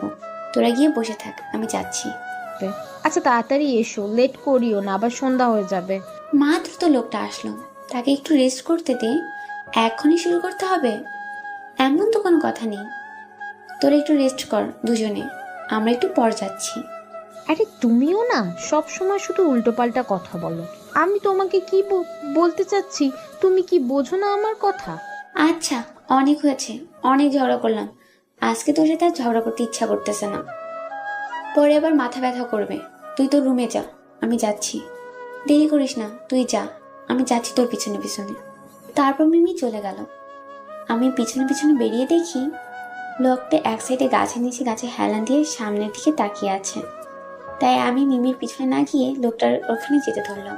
লোকটার ওখানে গিয়ে দেখি লোকটা এক দৃষ্টিতে সামনের দিকে তাকিয়ে আছে, অন্য কোনো দিকে তার খেয়াল নেই।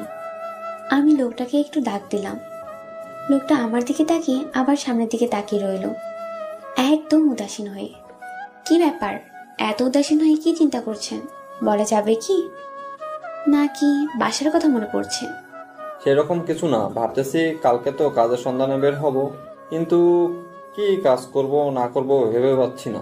আরে এত টেনশন করতে হবে না, শহরে কাজের অভাব নেই, যে কোনো একটা কাজ করে খাবেন, টেনশন করার কিছু নেই। সেটা ভাবতেছি, কিন্তু আপনি হঠাৎ এখানে? মিমির হবু স্বামী এসেছে, তার সাথে দেখা করতে যাব, চলেন না। আপনি দেখা করলেই তো হয়, আমাকে যেতে হবে এমনটা তো কোনো কথা নয়। আপনি তো দেখি বড্ড খারাপ একটা মানুষ। একটা মানুষ এসেছে, তার সাথে দেখা করবেন, শেষ। একটু কথাবার্তা বলবেন, আপনাকে তো জোর করে তার সাথে থাকার কথা বলা হচ্ছে না। আচ্ছা চলেন তাহলে, তার সাথে কথা বলা যাক, যেহেতু এত করে বলতেছেন। তারপর লোকটাকে সঙ্গে করে নিয়ে মিমির রুমের দিকে যেতে ধরলাম। মিমির রুমের দরজার কাছে গিয়ে দেখি দরজা বন্ধ, তাই দরজা নক করলাম। মিমি এসে দরজা খুলে দিল। দরজা খুলে দেওয়ার পর দেখি অবাক করা কাণ্ড ঘটে গেছে রুমের ভিতরে। এসব কি রুমের ভিতরে মিমি? এসব কি হচ্ছে এখানে? এগুলো কি? শাহিন আমাদের জন্য এনেছে, তুই এত রাগ দেখাচ্ছিস কিসের জন্য? এগুলো তো আমাদের কাজে লাগে তাই না? তাই বলে এই অবৈধ জিনিসগুলো আমরা ব্যবহার করব কিসের জন্য? এগুলো ব্যবহার করলে তো নিজের শরীরের ক্ষতি তাই না? আর যে আমাদের সাথে মিশবে তার শরীরেরও ক্ষতি, তাহলে আমরা এসব ব্যবহার করব কেন বল? আরে ধীরে কথা বল, এত জোরে কথা বলতেছিস কিসের জন্য বুঝতেছি না। দেখ মিমি, আমি কোনো কথা বলতে চাচ্ছি না এই বিষয়টা নিয়ে, তুই এগুলো এখন বাইরে নিয়ে গিয়ে ফেলে দিবি, না হলে কিন্তু আমি এখানে আর এক মুহূর্ত থাকবো না। আচ্ছা আমি বাইরে গিয়ে ফেলে দিচ্ছি, তাও তুই নিজেকে কন্ট্রোল কর, এগুলো ব্যবহার করব না, আর তাকে আমি নিষেধ করে দিচ্ছি। আপু আমার ভুল হয়ে গেছে, আর আমি কখনোই এইগুলার ব্যবসা করব না। আজকের পর থেকে তাও আপনি নিজেকে কন্ট্রোল করুন। তুমি জানা সত্ত্বেও কিভাবে এই জিনিসগুলো আমাদের এখানে নিয়ে আসো শুনি? আমার ভুল হয়ে গিয়েছে আপু, আর আমি এসব কখনো ব্যবহার করব না, আর কাউকে করতেও দেব না। আমাকে মাফ করে দেন এইবারের মতো। আচ্ছা সেটা না হয় বুঝলাম, কিন্তু তুমি আজকে এসেছো কত দিন পর, তোমার জন্য আমরা কত কিছু আয়োজন করলাম, আর তুমি এসে এইসব কাহিনী শুরু করে দিয়েছো। আমার ভাবতেই খারাপ লাগতেছে বিষয়টা। আপু বললাম তো ভুল হয়ে গিয়েছে, আর এরকম হবে না, মাফ করে দেন আমাকে। আর কখনোই আমি এসব জিনিসে হাত দিব না। আচ্ছা ভালো কথা, তাহলে তুমি এখন রেস্ট করো, আমরা একটু বাইরে বসে গল্প করতেছি। রেস্ট করা শেষ হলে সবাই একসাথে রাতের খাবার খাবো। এদের কোনো কথাই বুঝতেছি না, আমি চুপচাপ দাঁড়িয়ে আছি। আমি শুধু তাদের পার্সোনাল বিষয়টা নিয়ে কথা বলতেছে। আমি তো এই বিষয়ে কিছু জানি না, গ্রামের ক্ষেতমার্কা ছেলে একটা, আর এই বিষয়ে জেনে কি করব আমি? তাই আমি কোনো কথা বললাম না, চুপচাপ দাঁড়িয়ে রইলাম। ছেলেটাকে দেখতে বেশি ভালো লাগতেছে না আমার। তাদের কাছে ভালো লাগবে, কারণ তারা তো সবাই এক লাইনের, তাই তাদের কাছে তারা ভালো, কিন্তু আমার কাছে মোটেও ভালো লাগতেছে না ছেলেটাকে। কি করব? আমি দুঃখিত আপনার সামনে এরকম ব্যবহার করার কারণে। এখন চলেন আমরা বাইরে একটু বসি, রেস্ট করে তারা ঠিকঠাক হলে আমরা এসে তাদের সাথে পরিচয় হব। আচ্ছা চলেন আমরা বাইরে যাই। আর ভাইয়া এত টেনশন করবেন না, পরে দেখবেন সব ঠিক হয়ে যাবে। কিন্তু আপনাদের কাজে কোনো ভুল ত্রুটি থাকলে তাহলে সবকিছু সমাধান করে নিয়ে কাজগুলো চালিয়ে যাবেন। আপনাকে এত জ্ঞান দিতে কেউ বলেনি এখানে, আমার সাথে চলতে বলেছি আপনি। আমার সাথে চলেন, এখানে আর এক মুহূর্ত থাকতে চাচ্ছি না আমি। আমি আর কোনো কথা বলার সাহস পেলাম না। দেখলাম নীলা রুম থেকে বেরিয়ে যাচ্ছে, তাই আমিও তার পিছনে পিছনে রুম থেকে বেরিয়ে আসলাম। এদের এখানে পরিবেশটা সন্ধ্যার সময় অনেকটা সুন্দর দেখা যায়। নীলা একটা গাছের নিচে গিয়ে বসে পড়লো, আর আমি গাছের সাইডে গিয়ে দাঁড়িয়ে পড়লাম। দেখলাম নীলা গম্ভীর হয়ে আছে, ব্যাপারটা বুঝলাম না কি এমন ঘটলো তাদের জন্য। নীলা এতটা ক্ষেপে আছে, বিষয়টা একটু ঘেটে দেখতে হবে আমাকে। আচ্ছা, কি এমন ঘটলো আপনাদের মাঝে, আর আপনি কি একটা জিনিস দেখলেন তার জন্য এতটা ক্ষেপে যাচ্ছেন? ব্যাপারটা কি আমাকে বলা যাবে? এখানে যদি চুপ করে বসে থাকার ইচ্ছা হয় তাহলে চুপ করে বসে থাকুন, আর না হলে রুমে গিয়ে শুয়ে থাকেন। আমাকে ডিস্টার্ব করবেন না এই সময়। এতটা রেগে যাচ্ছেন কিসের জন্য বুঝতেছি না। এতটা রেগে যাচ্ছেন কিসের জন্য বুঝলাম না। আমাকে তো বলা যায় তাই না? এত রেগে যাওয়ার কি আছে সামান্য একটা বিষয় নিয়ে? আপনি এই বিষয়টা বোঝেন না, তাই আপনার কাছে সামান্য মনে হচ্ছে। আমরা বুঝি, আমাদের কাছে অসামান্য মনে হচ্ছে, কারণ যে জিনিসে এনেছে সেটা মানুষের জন্য একটা ক্ষতিকর দ্রব্য। ছেলেটা তো আপনার কাছে ক্ষমা চাইলো, তাহলে এভাবে রাগ দেখিয়ে লাভ কি? সে যদি আমার কাছে ক্ষমা চাইতো আমি তাকে খুন করে ফেলতাম। আচ্ছা হয়েছে, আমি এই টপিক চেঞ্জ করতেছি। আপনার মুড আর খারাপ করতে চাচ্ছি না। এখন চলেন, এখানে বসে থেকে লাভ কি? সন্ধ্যা ঘনিয়ে এসেছে।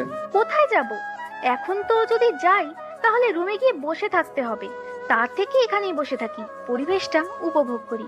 চাইলে আমার সাথে আপনি পাশে বসতে পারেন, না হলে রুমে গিয়ে ঘুমিয়ে পড়তে পারেন। লোকটাকে কথা শোনাইলাম ঠিকই, কিন্তু খুব খারাপ লাগতেছে। একটা অচেনা মানুষের সাথে এরকম করে ব্যবহার করা ঠিক হচ্ছে না আমার। নিজেকে কন্ট্রোল করার চেষ্টা করলাম যতটা পারি। আচ্ছা শাহিন এটা না করলেও পারতো, কারণ আমাদের সমস্যা এটাতে সে জানে। তাহলে সে কেন এই ব্যবসাতে এই জিনিসটা ঢুকাতে যাচ্ছে? আমরা তো এমনিতেই ভালো আছি, ওই জিনিসটা ঢুকলে হয়তো আমরা কিছুক্ষণের জন্য কাস্টমারদের খুব তাড়াতাড়ি সুখটা দিতে পারবো, কিন্তু পরে দেখা যাবে আমারে সমস্যা হচ্ছে, কাস্টমারদেরও সমস্যা হচ্ছে। আমি কেন অন্য মানুষের জীবন ঝুঁকিতে ফেলতে যাব সামান্য কয়েকটা টাকার জন্য? তার থেকে ভালো আমার কষ্ট হয় হোক, কিন্তু অন্য মানুষ এত ক্ষতি আমি করতে যাব না। আমি একজন পতিতা, সমাজের লোকজনের কাছে কলঙ্ক। কিছু মানুষ এমনও আছে তারা প্রতি রাতে তাদের কাছে না আসলে থাকতে পারে না, কিন্তু দেখা যায় দিনের বেলা সেই মানুষগুলোকে প্রতি তারা গালিগালাজ করতেছে। আরে ভাই, আমরা যে কেন পতিতা হয়েছি? আমাদের কি ইচ্ছে ছিল না আমাদের একটা সুখের সংসার হবে, আমাদের একটা স্বামী থাকবে, আমাদের সন্তান থাকবে? আমাদের কি ইচ্ছেগুলো নেই অন্যান্য মহিলাদের মতো? আমাদেরও তো স্বপ্ন থাকতে পারে, তাই না? আমরা কেন পতিতা হলাম? সমাজ কেন আমাদেরকে পতিতা বানালো সেটা তো কেউ জানতে চায় না।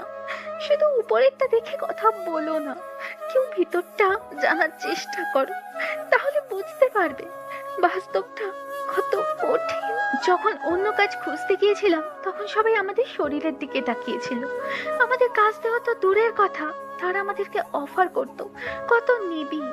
আমরা প্রথম অনেক চেষ্টা করেছিলাম ভালো মতোই থাকবো, খারাপ পথে কখনো পা বাড়াবো না, কিন্তু পেট কি করে বাঁচবো অনেক চেষ্টা করেছিলাম যে এই পথে কখনোই আসবো না, কিন্তু শেষ অবধি আমাকে বাধ্য হয়ে এই পথে আসতে হয়েছে। আমার মতো অনেক পতিতার গল্প আছে, তাদের কাছে একটু বসে তাদের গল্পগুলো শুনবেন, আপনার চোখে পানি ধরে রাখতে পারবেন না। যদি বিশ্বাস না হয় আমার এই কথাগুলো প্রমাণ করার জন্য হলেও একবার একজন পতিতার কাছে গিয়ে বসবেন, আর তাদের জীবনের ঘটনাটা শুনতে চাইবেন। যদি আপনি তার কাছ থেকে করুণ ঘটনা শুনে আপনার মনে হয় আপনার চোখ থেকে পানি না পড়ে, তাহলে এই ভিডিও নিচে কমেন্ট করে যাবেন, যা ইচ্ছে তাই। কি হলো, আপনি এইভাবে কান্না করতেছেন কেন? হঠাৎ বুঝলাম না।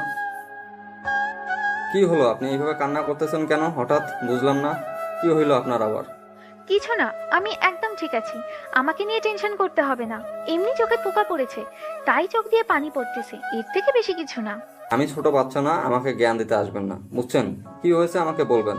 আর আপনার ঘটনাটা তো এখনো শোনা হইল না। কবে জানি আমি এখান থেকে চলে যাই, কিন্তু আপনার ঘটনাটা তো এখনো শুনলাম না। আজকে বলবেন? আমার এখন ইচ্ছে করতেছে না, আপনাকে অন্য একদিন বলবো। এখন যদি মন মানসিকতা ভালো থাকবে সেই দিন। আর আপনি এখন কোথায় চলে যাচ্ছেন? আমাদের এখানে থাকবেন না নাকি? আমাদের কাছে থাকতে আপনার ভালো লাগে না, যার জন্য ছেড়ে যাওয়ার কথা বলতেছেন?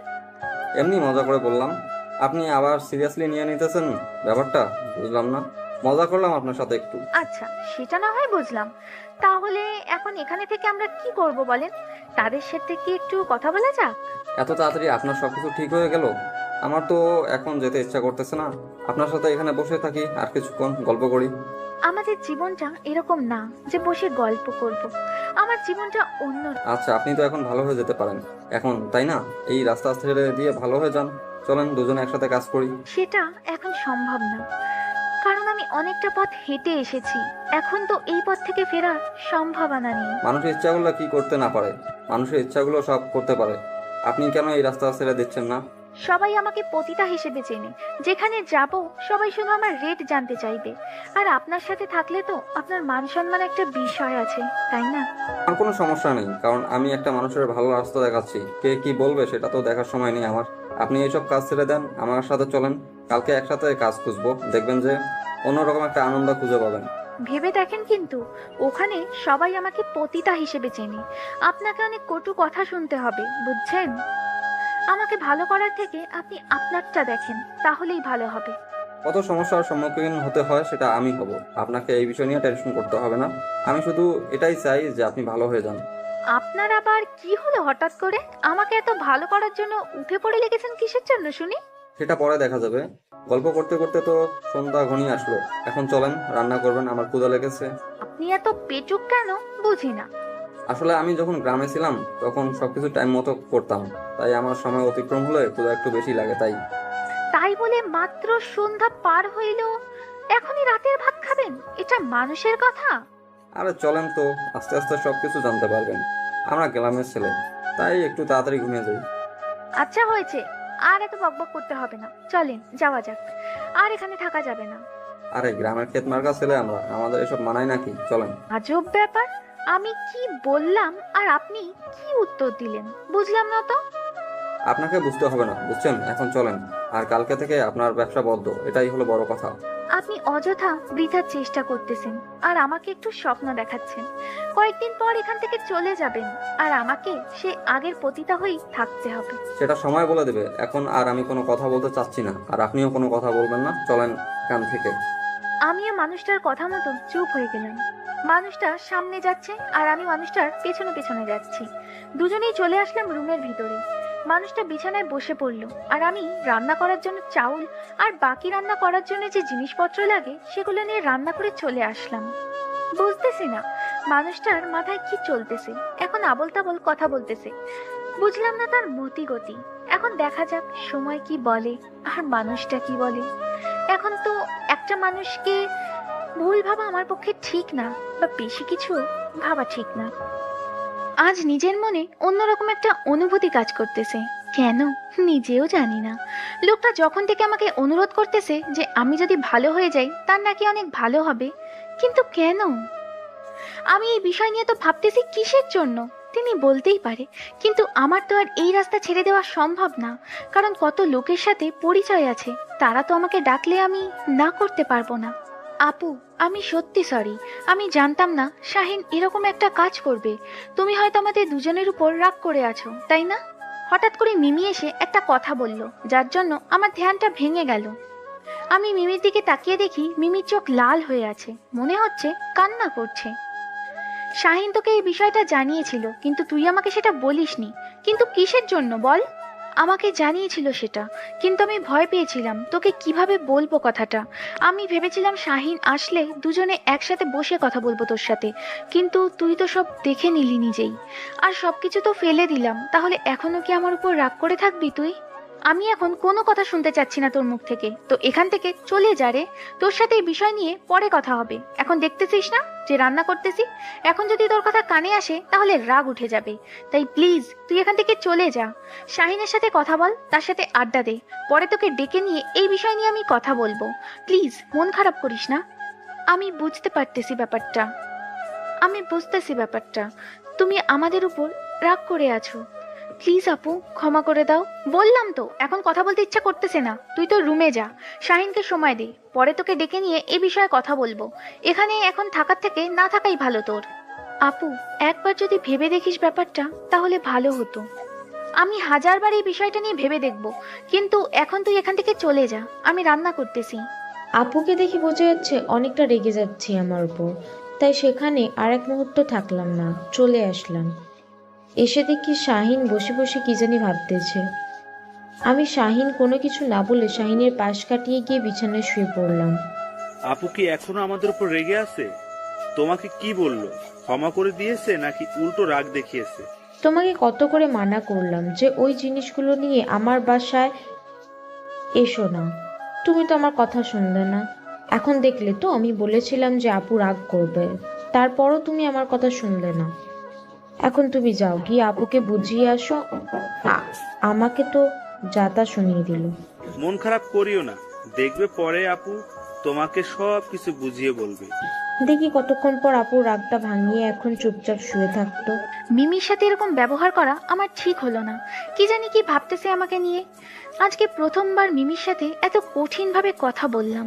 এর আগে কখনো এত কঠিনভাবে মিমির সাথে কথা বলিনি। মিমি অনেক দুঃখ পেয়েছে হয়তো আমার কথায়। দুঃখ পাবে, কারণ আমি তো তাকে ভালো মতো কথা বললাম না, উল্টা তাকে ঝাড়ি মারলাম আর বললাম যে তার কথা এখন আমার কানে আসলে আমার নাকি বিরক্ত লাগবে। এটা কি ধরনের কথা বললাম আমি? এটা তো আমার সাথে মানায় না। আমি কেন মিমিকে এত দুঃখ দিয়ে কথা বললাম? মিমির থেকে তো অনেকদিন পর আলাদা থাকবো, কেন আমি তার সাথে সম্পর্কটা নষ্ট করতেছি এখন আমি? কারণ সে আমার নিঃসঙ্গ জীবনে সঙ্গী হয়ে এসেছিল। তার সাথে এরকম আচরণ করা আমার বোধহয় ঠিক হলো না। মিমি, আমাকে ক্ষমা করে দিস। আমি নিজের ইচ্ছাতে এটা করতে চাইনি, ইচ্ছার বিরুদ্ধে গিয়ে তোকে এভাবে কথাটা বলেছি। আমাকে ক্ষমা করে দিস মিমি। কি ব্যাপার, রান্না করা বাদ দিয়ে মন খারাপ করে এভাবে বসে আছেন? ভাত যে এপাশে নষ্ট হয়ে যাচ্ছে, গন্ধ বের হচ্ছে ভাত থেকে, পুড়ে যাচ্ছে, ব্যাপার কি? কি নিয়ে এত টেনশন করতেছেন? কখন যে ভাত পোড়া লেগে গেছে আমি বুঝতেই পারিনি। মিমির কথা টেনশন করতে করতে এদিকের খেয়াল হারিয়েই ফেলেছি। তাড়াহুড়ো করে ভাতের হাঁড়িটা চুলা থেকে নামিয়ে রাখলাম। ওনার দিকে তাকিয়ে দেখি উনি অবাক দৃষ্টিতে আমার দিকে তাকিয়ে আছে। কি ব্যাপার, আপনি এভাবে আমার দিকে তাকিয়ে আছেন? কি ব্যাপার কি? আচ্ছা বলেন তো, আজকে আপনার কি এমন হয়েছে যার জন্য আপনি বারবার কান্না করতেছেন? ব্যাপার কি? আপনার কি চোখে সমস্যা আছে? আমি রান্না করতেছি, আর রান্না করতে আসলে আমার চোখ দিয়ে পানি পড়ে। আমি কান্না করতেছি না তো? আর কত আমার সামনে এভাবে অভিনয় করবেন? বুঝতেছি না, ভালোই তো অভিনয় করতে পারেন। আরে আমি কি অভিনয় করলাম? আপনিও এখানে বসে থাকেন, চুলার ধোঁয়া এসে আপনার চোখেও লাগবে, আর আপনার চোখ থেকেও পানি পড়বে। বিশ্বাস না হলে এখানে বসে থাকেন। আচ্ছা হয়েছে, আর ঝগড়া করতে চাচ্ছি না আপনার সাথে। তাহলে রান্নাটা কত দূর? এই তো ভাত রান্না করা শেষ, এখন তরকারিটা রান্না করব। আপনি এত পেটুক মানুষ, আপনাকে তো দেখে বোঝা যায় না। এখানে আবার আমি পেটুক হলাম কিভাবে? অনেক হয়েছে আপনার বকবকানি, এখন এখান থেকে চলে যান, আমাকে রান্না করতে দেন। কত ক্ষুধা লেগেছে লাগুক। আজকে আমার কষ্টটা আপনি বুঝলেন না, তাই একটু তাড়াতাড়ি রান্না করেন না প্লিজ। যদি আপনি আমার সাথে এত বকবক করেন তাহলে আমি রান্না করব কিভাবে? আর রান্নায় মনোযোগ দিতে না পারলে রান্নাটা তাড়াতাড়ি হবে কি করে? রান্না করতে আমার মনোযোগ দিতে হয়, আজকে প্রথম শুনলাম। রান্না করতে মনোযোগ দিতে হয় না, এটা আজকে আমি আপনার মুখ থেকে প্রথম শুনলাম। রান্নায় যদি মনোযোগ না দিই তাহলে রান্নাটা সুস্বাদু কি করে হবে? আপনার সাথে আমি কথা বলতে পারবো না, তাই আমি এখান থেকে চলে যাচ্ছি। আপনি আপনার মন দিয়ে রান্নাটা শেষ করুন আর সুস্বাদু করে তুলুন। আপনি যদি পুরুষ না হয়ে মহিলা হতেন তাহলে আরো ভালো হতো, কারণ আপনি যে এত পরিমাণ ঝগড়া করতে পারেন আপনাকে প্রথমে দেখে বুঝতেই পারিনি, কিন্তু এখন হাড়ে হাড়ে বুঝতে পারতেছি। এটা কি বললেন আপনি? আপনার কাছ থেকে এটা কখনো আশা করিনি আমি। আপনি আমাকে মেয়ে হতে বলতেছেন? আপনাকে কিচ্ছু আশা করতে হবে না, বুঝছেন? এখন আপনি এখানে চুপচাপ মেরে বসে থাকেন, না হলে ঘরে গিয়ে শুয়ে থাকেন। আমাকে রান্না করতে দেন। এত বকবক করলে রান্নার কাজ করবো কিভাবে আমি? আচ্ছা, তাহলে আমি এখান থেকে চলে যাচ্ছি, আপনি রান্নার কাজটা শেষ করুন তাড়াতাড়ি। কথাটা বলে আমি সেখান থেকে চলে আসলাম। এখানে আর কি করব, অনেক জ্বালাইলাম, আর এখন জ্বালানো ঠিক হবে না, তাহলে অতিরিক্ত হয়ে যাবে। রান্নাঘর থেকে বের হয়ে একটু দূরে একটা গাছের নিচে বসে পড়লাম। আজকে চাঁদটা অনেক উজ্জ্বল দেখাচ্ছে, মনে হচ্ছে আজকে চাঁদটা পরিপূর্ণ হয়ে ফুটে উঠেছে। গাছের নিচে বসে চাঁদের দিকে তাকিয়ে আছি, অন্যরকম একটা অনুভূতি নিয়ে আসতেছে মনের ভিতর। আজকে বাসার কথা খুব মনে পড়তেছে। যদি তারা আমাকে ভুল না বুঝতো, তাহলে হয়তো এই পরিস্থিতির শিকার হতে হতো না আমাকে। আজকে আমার এসব কিছুই থাকতো না। যেটা ভাগ্যে ছিল সেটাই হয়েছে, এত কিছু ভেবে লাভ কি? এক দৃষ্টিতে চাঁদের দিকে তাকিয়েই রইলাম। আজকে চাঁদের সাথে কথা বলবো। প্রথমে তো ভেবেছিলাম লোকটা অনেক গম্ভীর স্বভাবের, এখন দেখতেছি না, লোকটা অনেকটা ফুরফুরা মাইন্ডের, অনেক মজা করতে পারে, আর কারোর যদি মন খারাপ থাকে তার মন ভালোও করতে পারে। লোকটার সাথে দেখা হওয়ার পর থেকে আমার জীবনটা কেমন জানি পরিবর্তন হতে চলেছে, কিন্তু আমার তো পরিবর্তন হওয়া যাবে না। যদি পরিবর্তন হই তাহলে খাবো কিভাবে, পড়বো কিভাবে, চলবো কিভাবে? লোকটার সাথে গতকাল ছিলাম, আজকে সারা দিন ছিল, তাই কোথাও যাওয়া হয়নি। কিন্তু আজকে রাতে দেখি একটা কাস্টমার সন্ধানে বেরোতে হবে, না হলে কয়েকদিন পর তো হাতের টাকা শেষ হয়ে যাবে। রান্নার কাজ দ্রুত শেষ করলাম, শেষ করে ঘরে নিয়ে আসলাম খাবারগুলো। এসে দেখি লোকটা ঘরে নেই। গেল কোথায় তাহলে? আশেপাশে তাকিয়ে দেখলাম কোথাও দেখা যাচ্ছে না। আমার সাথে রাগ করে আবার কোথাও চলে গেল না তো? এটা কিভাবে সম্ভব? আমি তো তার সাথে শুধু মজা করতেছিলাম। লোকটা কি সিরিয়াসলি নিয়ে নিল আমার কথাগুলো? না, এটা হতে পারে না। এত রাতে কোথায় যাবে উনি? ঘর থেকে বেরিয়ে একটু উকি দিয়ে দেখলাম লোকটা একটা গাছের নিচে বসে আছে। কি ব্যাপার, হঠাৎ করে উনি এত রাতে বাইরে একা একা কি করতেছে? আমি ধীরে ধীরে লোকটার কাছে গিয়ে দাঁড়িয়ে পড়লাম। কিছু বললাম না, নিঃশব্দে পিছনে দাঁড়িয়ে রইলাম। দেখি লোকটা কি দেখতেছে। লক্ষ্য করে দেখলাম লোকটা চাঁদের দিকে এক দৃষ্টিতে তাকিয়ে আছে। বুঝলাম না, চাঁদের দিকে এক দৃষ্টিতে তাকিয়ে থাকার কি আছে? আজকে নতুন করে চাঁদের রূপ বেরিয়েছে নাকি? এইখানে এইভাবে একা একা বসে আছেন কিসের জন্য শুনি? আজকে চাঁদটাকে দেখতে ভীষণ সুন্দর লাগতেছে, তাই চাঁদটাকে দেখতেছি। অনেক চাঁদ দেখেছেন, এখন চলেন, খাবার রেডি। এখন গিয়ে খাবারগুলো খেয়ে নেন। এত তাড়াতাড়ি হয়ে গেল? আমি তো ভেবেছিলাম আরো মনে হয় অনেক সময় লাগবে, কিন্তু আপনি এত তাড়াতাড়ি কিভাবে করলেন? মেজাজ গরম করাবেন না, এখন চলেন না। আপনার এত রাগ? আমি তো প্রথমে ভেবেছিলাম আপনি ভীতু একটা মহিলা, কিন্তু এখন টের পাচ্ছি আপনি যে কতটা বোধ মেজাজি একটা মহিলা। নিজের মুখ সামলিয়ে কথা বলবেন, বুঝছেন? না হলে কিন্তু হিতে বিপরীত হয়ে যাবে আপনার সাথে। তাই নাকি? কি হবে আমার সাথে? শুনতে চাই আমি একটু। ভালোবাসে না বলেছিলাম, তাহলে আজকে আপনাকে বাইরে থাকতে হবে। আমি গিয়ে রুমের দরজা দিয়ে শুয়ে পড়বো। মিমির সাথে কথা বলবেন না? আজকে কথা বলতে ইচ্ছা করতেছে না, এখন চলেন, এখানে আর থাকতে ইচ্ছা করতেছে না। গিয়ে খাবারগুলো খেয়ে নেন, গরম গরম। ঠান্ডা হয়ে গেলে ভালো লাগবে না। আর কিছুক্ষণ এখানে বসে থাকি? ভালো লাগতেছে? আপনিও বসেন, দেখবেন যে আপনারও ভালো লাগবে। ভালো লাগার গুষ্টি কিলাই। আমাকে বাইরে যেতে হবে, বুঝছেন? আমার হাতে টাকা নেই, আর এভাবে বসে খাইলে 2 দিন পর আমার হাত শূন্য হয়ে যাবে। তখন খাবো কিভাবে? আপনাকে কি বলছি আর আপনি এসব কি বলতেছেন? বলছি না কালকে একসাথে কাজ করতে যাব, আপনাকে আর এইসব কাজ করতে হবে না। এত সহজে তো আর এই কাজ ছেড়ে দেওয়া যায় না, তাই না? আমাকে কাজ চালিয়ে যেতেই হবে। আমি যেহেতু বলেছি আপনাকে ভালো করে ছাড়বো, তো আপনাকে আমি কোথাও যেতে দিচ্ছি না। আপনার সাথে এখানে অযথা তর্ক করতে চাচ্ছি না। চলেন, খাবারগুলো খেয়ে নিবেন। এখানে বসে পড়েন এত রাগ না দেখিয়ে, দেখবেন যে এই শীতল বাতাসে আপনার প্রাণটা ঠান্ডা হয়ে যাবে। একটু আগে না বললেন আপনার খুব খিদা লেগেছে, আর এখন বলতেছেন শীতল বাতাসে প্রাণ ঠান্ডা হয়ে যাবে? মজা করতেছেন আমার সাথে? ভালো লাগবে আপনার এই শীতল বাতাস খেয়ে দেখেন মন ঠান্ডা হয় কিনা।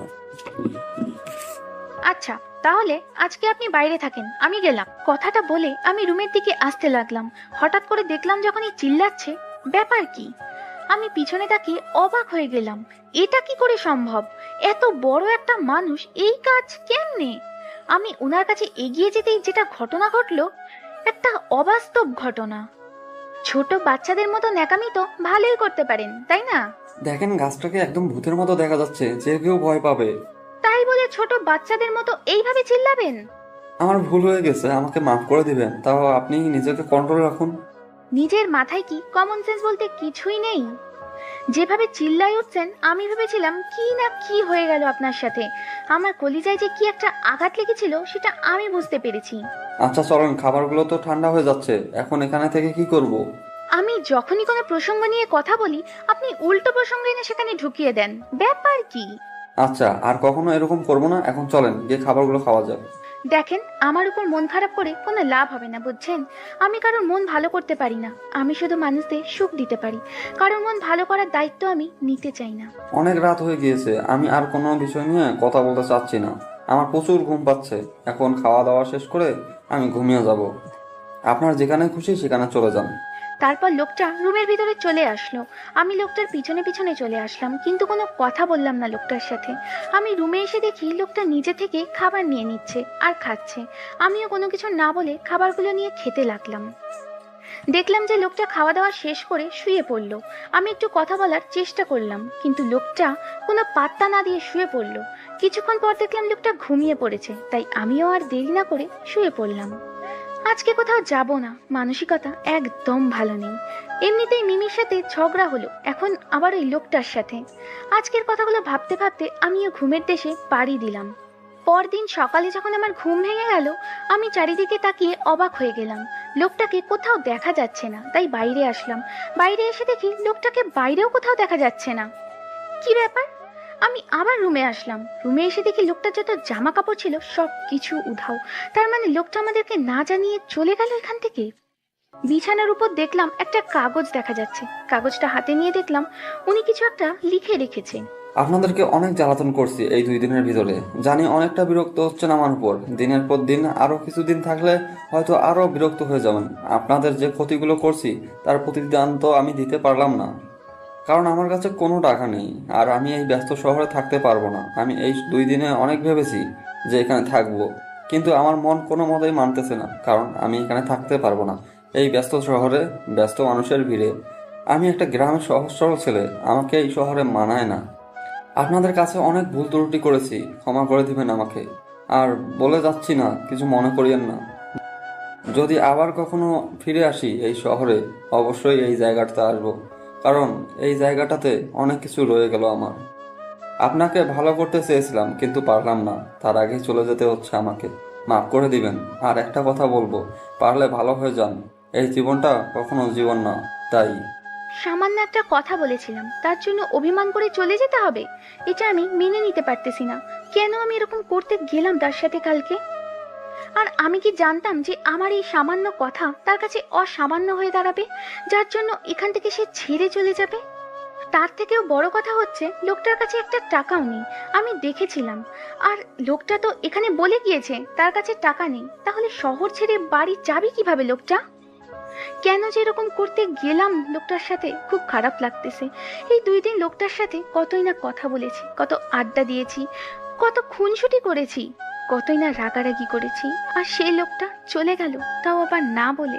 খুব খারাপ লাগতেছে, ভিতরটা ফেটে যাচ্ছে। লোকটা যতই যাই হোক অনেক ভালো ছিল, আমাকে অনেক কিছু শিখিয়ে দিয়ে গিয়েছে। তার জন্য দোয়া করব লোকটা যেন ভালো থাকতে পারে সারা জীবন। কিন্তু নিজের মনটাকে যে মানাতে পারতেছি না, কলিজাটা ফেটে যাচ্ছে। কেন এরকম করতে গেলাম কালকে রাতে? এরকম একটা আচরণ করা ঠিক হয়নি।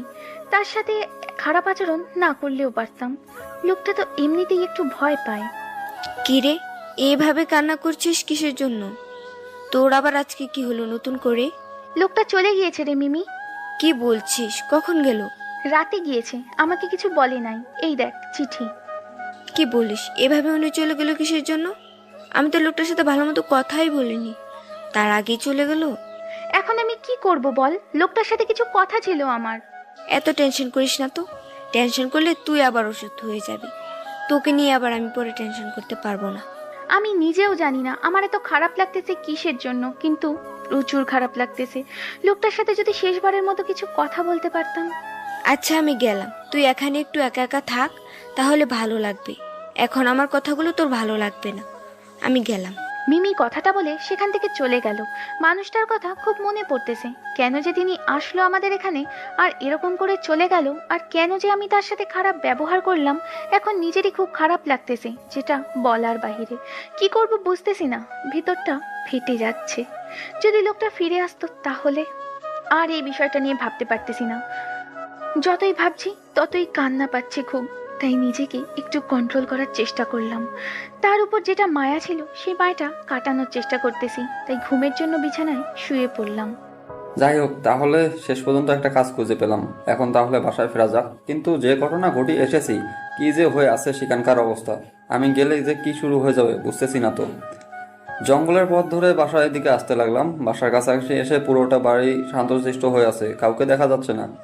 কলিজা শুকিয়ে যাচ্ছে, কি জানি কি হচ্ছে ভিতরে। আমি তো যে ঘটনা ঘটিয়েছি, আমাকে দেখলে কি বলবে। আমি ভয়ে ভয়ে লুকিয়ে দেখলাম যে কেউ দেখা যাচ্ছে না, তাই ঘরে প্রবেশ করলাম। আমি ভয়ে ভয়ে বিছানায় এক সাইডে গিয়ে বসে পড়লাম। ওনাকে দেখে কিছুক্ষণ তাকিয়ে রইলাম, কারণ দেখে বোঝা যাচ্ছে যে কান্না করছিল মনে হয়, কারণ চোখের নিচে একটু দাগ হয়ে আছে পানির। আমার কেন জানি মনে হচ্ছে আমার রুমে কেউ প্রবেশ করেছে, কিন্তু কতটা সত্যি সেটা চোখ খুললে বুঝতে পারবো। চোখ খুলে পাশে তাকিয়ে আমি অবাক দৃষ্টিতে তাকিয়ে রইলাম পাশে বসে থাকা মানুষটার দিকে। এটা কিভাবে সম্ভব? আমি স্বপ্ন দেখতেছি না তো? আমি তো ঘুমিয়েছিলাম, স্বপ্ন হতে পারে, এটা কখনো বাস্তব হতে পারে না। এভাবে অবাক হয়ে তাকিয়ে থাকার কি আছে? আমাকে দেখে কি মনে হচ্ছে যে আমি এখানে এসে ভূত বসে আছি? আমি কি যেটা দেখতেছি সত্যি দেখতেছি নাকি? আপনি আমার গায়ে চিমটি কাটেন তো আগে। যেটা দেখতেছেন সত্যি দেখতেছেন, চিমটি কাটতে হবে না। কিসের জন্য? আমি তো জলজান্ত এখানে একটা মানুষ বসে আছি, আর আপনি আমার সাথে কথা বলতেছেন, তাও বিশ্বাস হচ্ছে না? আপনি এখানে এসেছেন কিসের জন্য? আমাদের মতো খারাপ মানুষদের বাসায়? আপনাকে তো এখানে মানায় না, আপনি চলে যান এখান থেকে। আর আপনি যেভাবে চলে যাবেন আমি কখনো কল্পনাও করতে পারিনি। চোরের মতো পালিয়ে যাবেন। আমাকে বললে কি আমি যেতে দিতাম না নাকি? আপনাকে এখানে কি আমরা বন্দি করে রেখেছিলাম? সবকিছু একটু লিমিট মতো করা লাগে, অতিরিক্ত করলে সবার জন্য সেটা ক্ষতিকর। আপনি চলে গিয়েছেন, আমাদের কি অবস্থা হয়েছে জানেন আপনি? আপনার কাছে কোনো টাকা নেই, আপনি চিঠিতে লিখে গিয়েছেন সেটা। সেখানেও বলেছেন আপনার কাছে কোনো টাকা নেই। তাহলে আমাদের মনে কি হতে পারে একটু বুঝতে পারতেছেন? আমাদের টেনশনটা কি পরিমাণ হয়েছে? আপনি যদি বলতেন যে আপনি বাসায় যাবেন, হয়তো আমাদের কাছে টাকা ছিল না, কিন্তু আমরা কারোর কাছ থেকে ধার করে নিয়ে আপনাকে বাসায় পাঠিয়ে দিতাম। আপনার যেহেতু এখানে মন বসতেছে না, আর আমরা তো আপনাকে বাধ্য করতেছি না যে এখানেই থাকতে হবে, তাই না? আপনি কোনো অপরাধ করেননি যে আপনাকে এখানে আমরা বেঁধে রাখবো। এখন আমাকে কিছু বলতে দেন, তারপর আপনার যত কথা আছে সব শোনাবেন। এখন আমি বলবো, আপনি শুনবেন, এর থেকে একটা কথাও বলবেন না। আপনি এখান থেকে চলে গিয়েছেন না, একটা চিঠি লিখে গিয়েছেন। আমাদের মনের অবস্থা কি হবে একবারও ভেবেছেন? বুঝতে পেরেছেন? আর আমাদের মনের অবস্থাটা একটু আপনার বোঝা উচিত ছিল। মেনে নিলাম আপনি আমাদের সাথে মজা করতেছিলেন, কিন্তু কেউ কারোর সাথে এরকম মজা করে? এখন আপনি বলবেন আপনি মজার ছলে চলে গিয়েছেন, এটাই তো, তাই না? আপনি যা বলছেন সব সত্যি, কিন্তু আমি সত্যি সত্যি চলে যেতাম। কিন্তু আবার কি? আবার ফিরে আসলেন কেন এখানে? আমাদের মতো খারাপ মানুষদের মাঝে আপনি তো ভালো মানুষ, আপনি চলে যেতে পারতেন। এখানে ফিরে আসার মানে কি? আসলে আমার গ্রামের বাসায় অনেক সুন্দর ভালো একটা পরিবেশ ছিল, আর আমার পরিবারও অনেক সুন্দর ছিল। কিন্তু হঠাৎ মাঝপথে আমার মা মারা যায়। তখন আমার বাবা দ্বিতীয় বিয়ে করে, আর দ্বিতীয় মা আমার উপর এতই অত্যাচার করে প্রতিদিন, যেটা আপনি শুনলেও হয়তো আপনার চোখের থেকে পানি পড়বে। যেমন আপনার একটা করুণ কাহিনী আছে, তেমন আমারও একটা করুণ কাহিনী আছে, যার জন্য আজকে আমি ঢাকা শহরে আসতে বাধ্য হয়েছি। তাহলে আপনি একটা বিয়ে করে নিয়ে শ্বশুরবাড়ি চলে যেতে পারতেন। শহরে এসেছেন কিসের জন্য? মুখে একটা কথা বলা যায়, আর সেটা কাজ করে দেখানোর মধ্যে আকাশ পাতাল পার্থক্য রয়েছে। আপনি সেটা ভালো করে জানেন। তাহলে আবার এখানে ফিরে আসলেন, ব্যাপার কি? আবার কি উদ্দেশ্য নিয়ে আসলেন এখানে? উদ্দেশ্য নিয়ে আসবো কিসের জন্য? পার্মানেন্টলি থাকতে এসেছি এখানে, কারণ আমি একটা কাজ খুঁজে পেয়েছি, আর এখান থেকে কোথাও যাচ্ছি না। এখান থেকে বেশি দূর না, অল্প কিছুক্ষণ গেলেই কাজের স্থান পৌঁছে যায়। তাই একদম ঠিক করে নিয়েছি আর কোথাও যাব না। যতই কষ্ট হোক এখানেই থাকবো। দেখেন একটা কথা বলি, আমরা খারাপ মানুষ।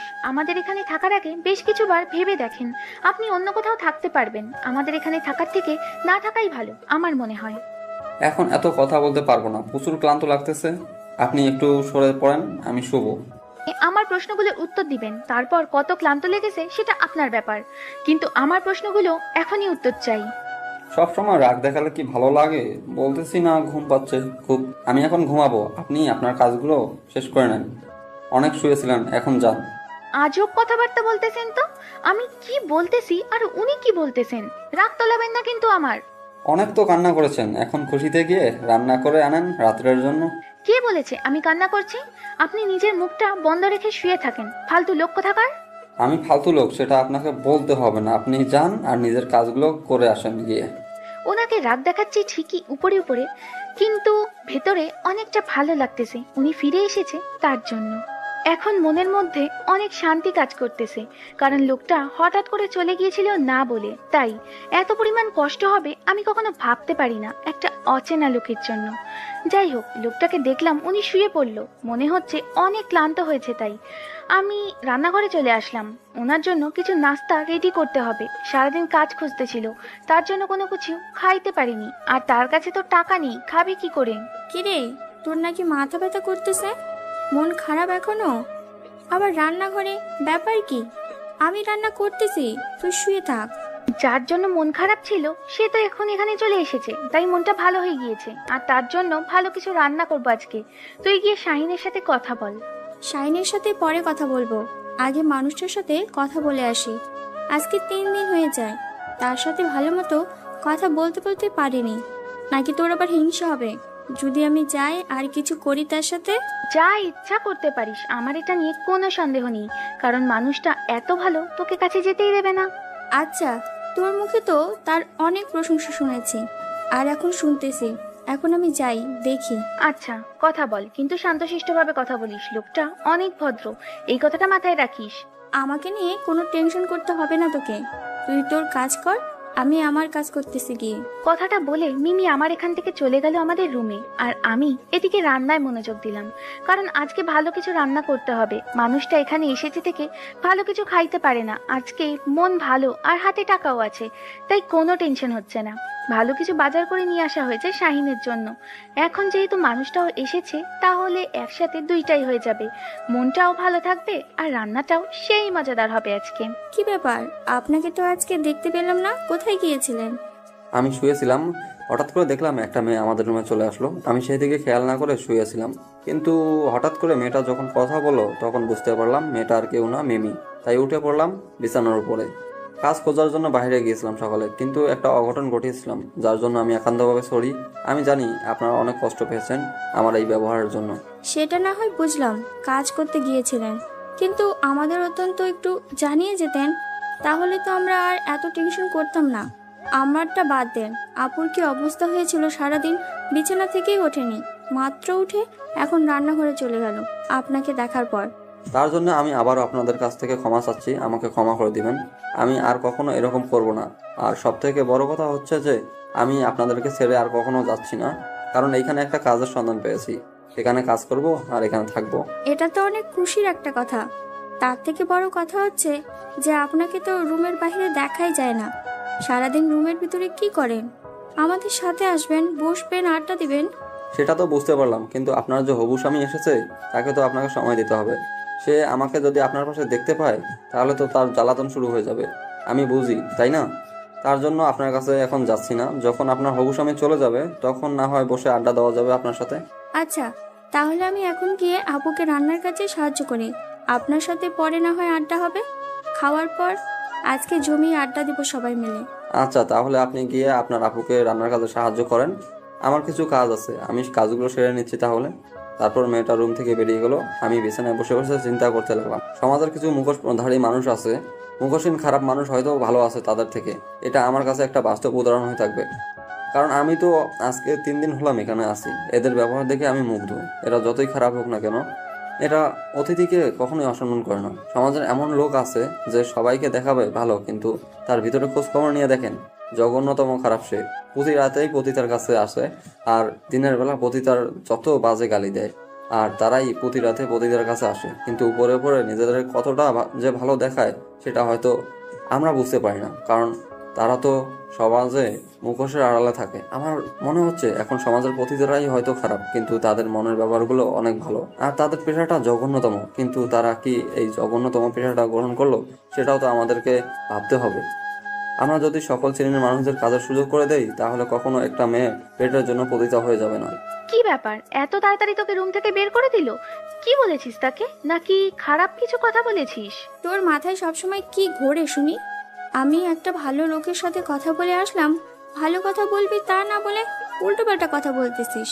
আচ্ছা, অনেক হয়েছে। শাহিনকে গিয়ে বল রেডি হতে, কারণ আমার রান্না প্রায় শেষ। আমি সবকিছু এখানে রাখবো না, একটু গাছের নিচে নিয়ে যাব। আজকে পিকনিক করব, রাতের পিকনিক। আজকে আবার নতুন করে তোর মনে এত পিড়িত উঠলো কিসের জন্য? বুঝি, আমি তো সব কিছুই বুঝি। যা বুঝিস ভালোই বুঝিস। এখন তোকে যেটা করতে বলতেছি সেটাই কর, বেশি কথা বলবি না। এখন থেকে তো তোর শক্তি দ্বিগুণ হয়ে গেল। এখন আমাকে ঝাড়ি মারবি, ঝাঁটাপিটা করবি, আরো কত কি করবি, আর কত কি যে দেখতে হবে আমাকে। আবার কি শুরু করলি তুই? বলছি না এখান থেকে চলে যা, বেশি ভালো হবে না বলে দিলাম এখন। আরে এত খেপে যাচ্ছিস কিসের জন্য? একটু কথা বলতেছি, কথা বলতে দে। খেপে গেলে কেমন করে তোকে নিয়ে একটু মজা করব বল? আমাকে নিয়ে তোকে কোনো মজা করতে হবে না, এখান থেকে চলে যা। আমি রান্না করতেছি।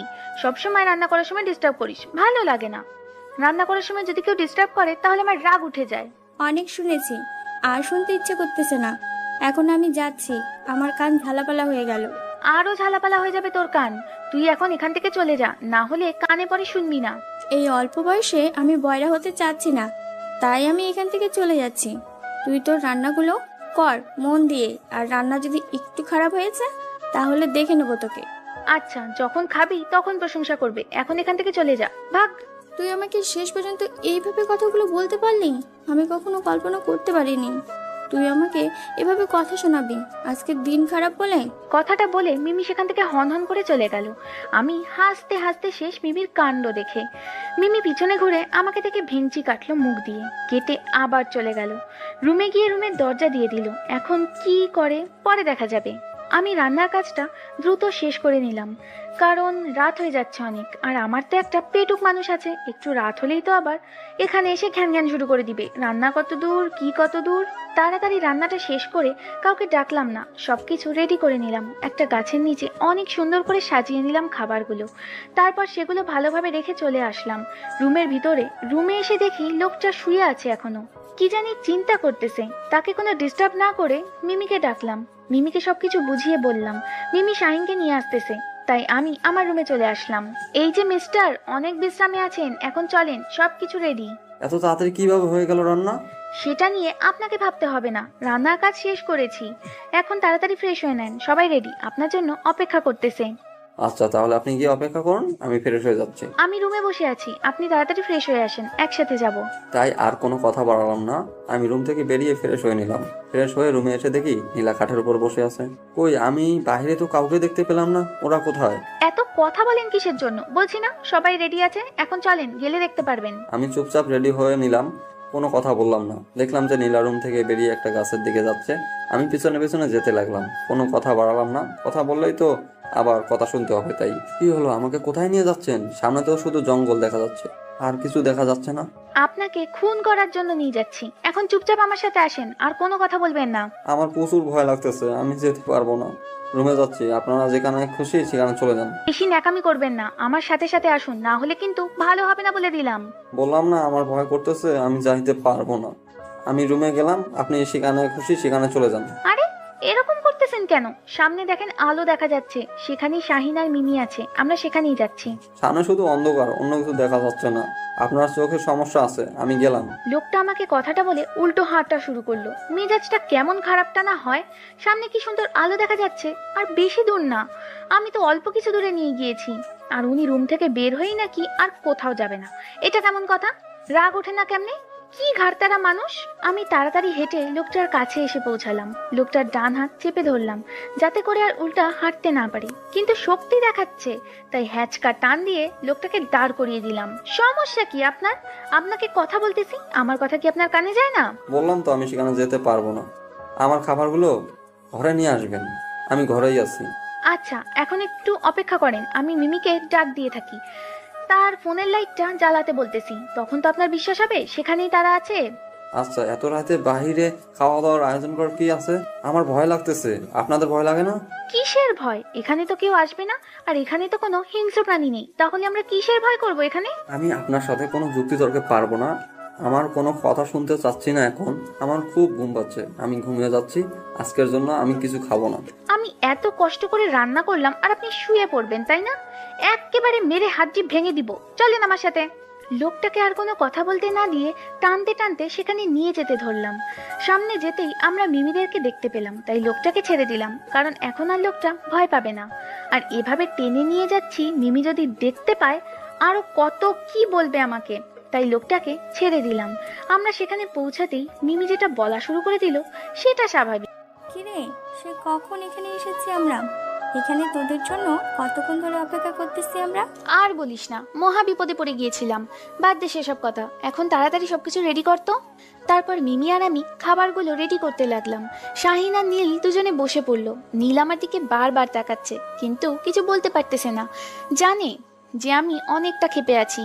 সবকিছু রেডি করে নিয়ে আমরা দুজন বসে পড়লাম। সবাই একসাথে খাওয়া দাওয়া শুরু করলাম। খাওয়া দাওয়া শেষ করে সবাই আড্ডা দেওয়ার জন্য প্রস্তুতি নিতে লাগলাম। নীল ভাইয়া, আমাদের কাছে খাতিরদারি আপনার কেমন লাগলো? কি বলবো, রান্নাটা অসাধারণ ছিল। অনেকদিন পর এরকম রান্নার স্বাদ গ্রহণ করলাম। তাই নাকি? এটা আমার আপুর হাতের করিশ্মা। আপু যখন মনোযোগ দিয়ে রান্না করে তখন রান্নাটা অনেক সুস্বাদু হয়। সেটা তো দেখতে পারলাম। আপনাকে অনেক ধন্যবাদ এত সুন্দর খাবার আমাদের উপর দেওয়ার জন্য। ধন্যবাদ দিতে হবে না, আমি ইচ্ছে করে এত সুন্দর করে রান্না করেছি আজকে। আমি তো কাজ পেয়ে গেছি, আর কালকে থেকে কাজে যেতে হবে, তাই এখন ঘুমাতে হবে, কারণ কালকে সকালে কাজে যেতে হবে। আচ্ছা, তাহলে আপনি বিশ্রাম করেন, আমরা এখন একটু গল্প করে তারপর রুমে যাব। তারপর আমি সেখান থেকে চলে আসলাম, সেখানে থাকলাম না, তাড়াতাড়ি রুমে এসে গুটি সুটি মেরে শুয়ে পড়লাম। আর ভাবতে লাগলাম কালকে থেকে আমাকে একটা নতুন জীবন শুরু করতে হবে, কারণ এইভাবে চলা তো আর যাবে না। আমাকে যে তুই এখানে থাকতে হবে, তাহলে আমাকে আলাদাভাবে একটা ঘর তুলে নিতে হবে, না হলে এই মানুষটার সাথে আর কত থাকা যায়? এভাবে থাকা উচিত নয় আমার। ভাবতে ভাবতে ঘুমিয়ে পড়েছি, কখন যে ঘুমিয়ে পড়েছিলাম নিজেও জানি না। অনেক গল্প করলাম, আর রাত তো অনেক হয়েছে, গিয়ে ঘুমিয়ে পড়ো, আমারও ঘুম পাচ্ছে। আচ্ছা, তাহলে আমরা গিয়ে এখন ঘুমিয়ে যাব। তুই গিয়ে ঘুমা, বেশি রাত্রি জাগিস না, শরীর অসুস্থ হবে। আচ্ছা, তাহলে কালকে সকালে আবার কথা হবে। এখন আমি গেলাম, তোমরাও যাও, গিয়ে ঘুমিয়ে পড়ো। কথাটা বলে আমি সেখান থেকে চলে আসলাম, আর ভাবতে লাগলাম লোকটা তাহলে এখানে পার্মানেন্টলি থেকে যাবে। খুব ভালো লাগতেছে, কারণ কারোর সাথে গল্প করে থাকতে পারবো। কয়েকদিন পর তো মিমি এখান থেকে চলে যাবে, খুব একাকিত্ব লাগতেছিল নিজের ভিতর। এখন তো লোকটা আছে, তাহলে তার সাথে কিছুক্ষণ গল্প করে কাটানো যাবে। ভালোই হলো। আর কোনো কিছু টেনশন না করে রুমে এসে দেখি লোকটা ঘুমে বিভোর। তাই লোকটার দিকে কিছুক্ষণ তাকিয়ে থেকে আমি নিচে শুয়ে পড়লাম। আজকে যদি আমি পতিতা না হয়ে যদি একটা ভালো মেয়ে হয়ে বেঁচে থাকতে পারতাম, তাহলে লোকটাকে নিয়ে একটু স্বপ্ন দেখতাম। কিন্তু এখন সেটা সম্ভব না, কারণ আমি একটা নষ্ট মেয়ে। একটা ভালো মানুষের জীবন নষ্ট করার কোনো অধিকার নেই আমার। শুয়ে শুয়ে টেনশন করতে লাগলাম, কালকে কোথায় যাব, কি করব না করব।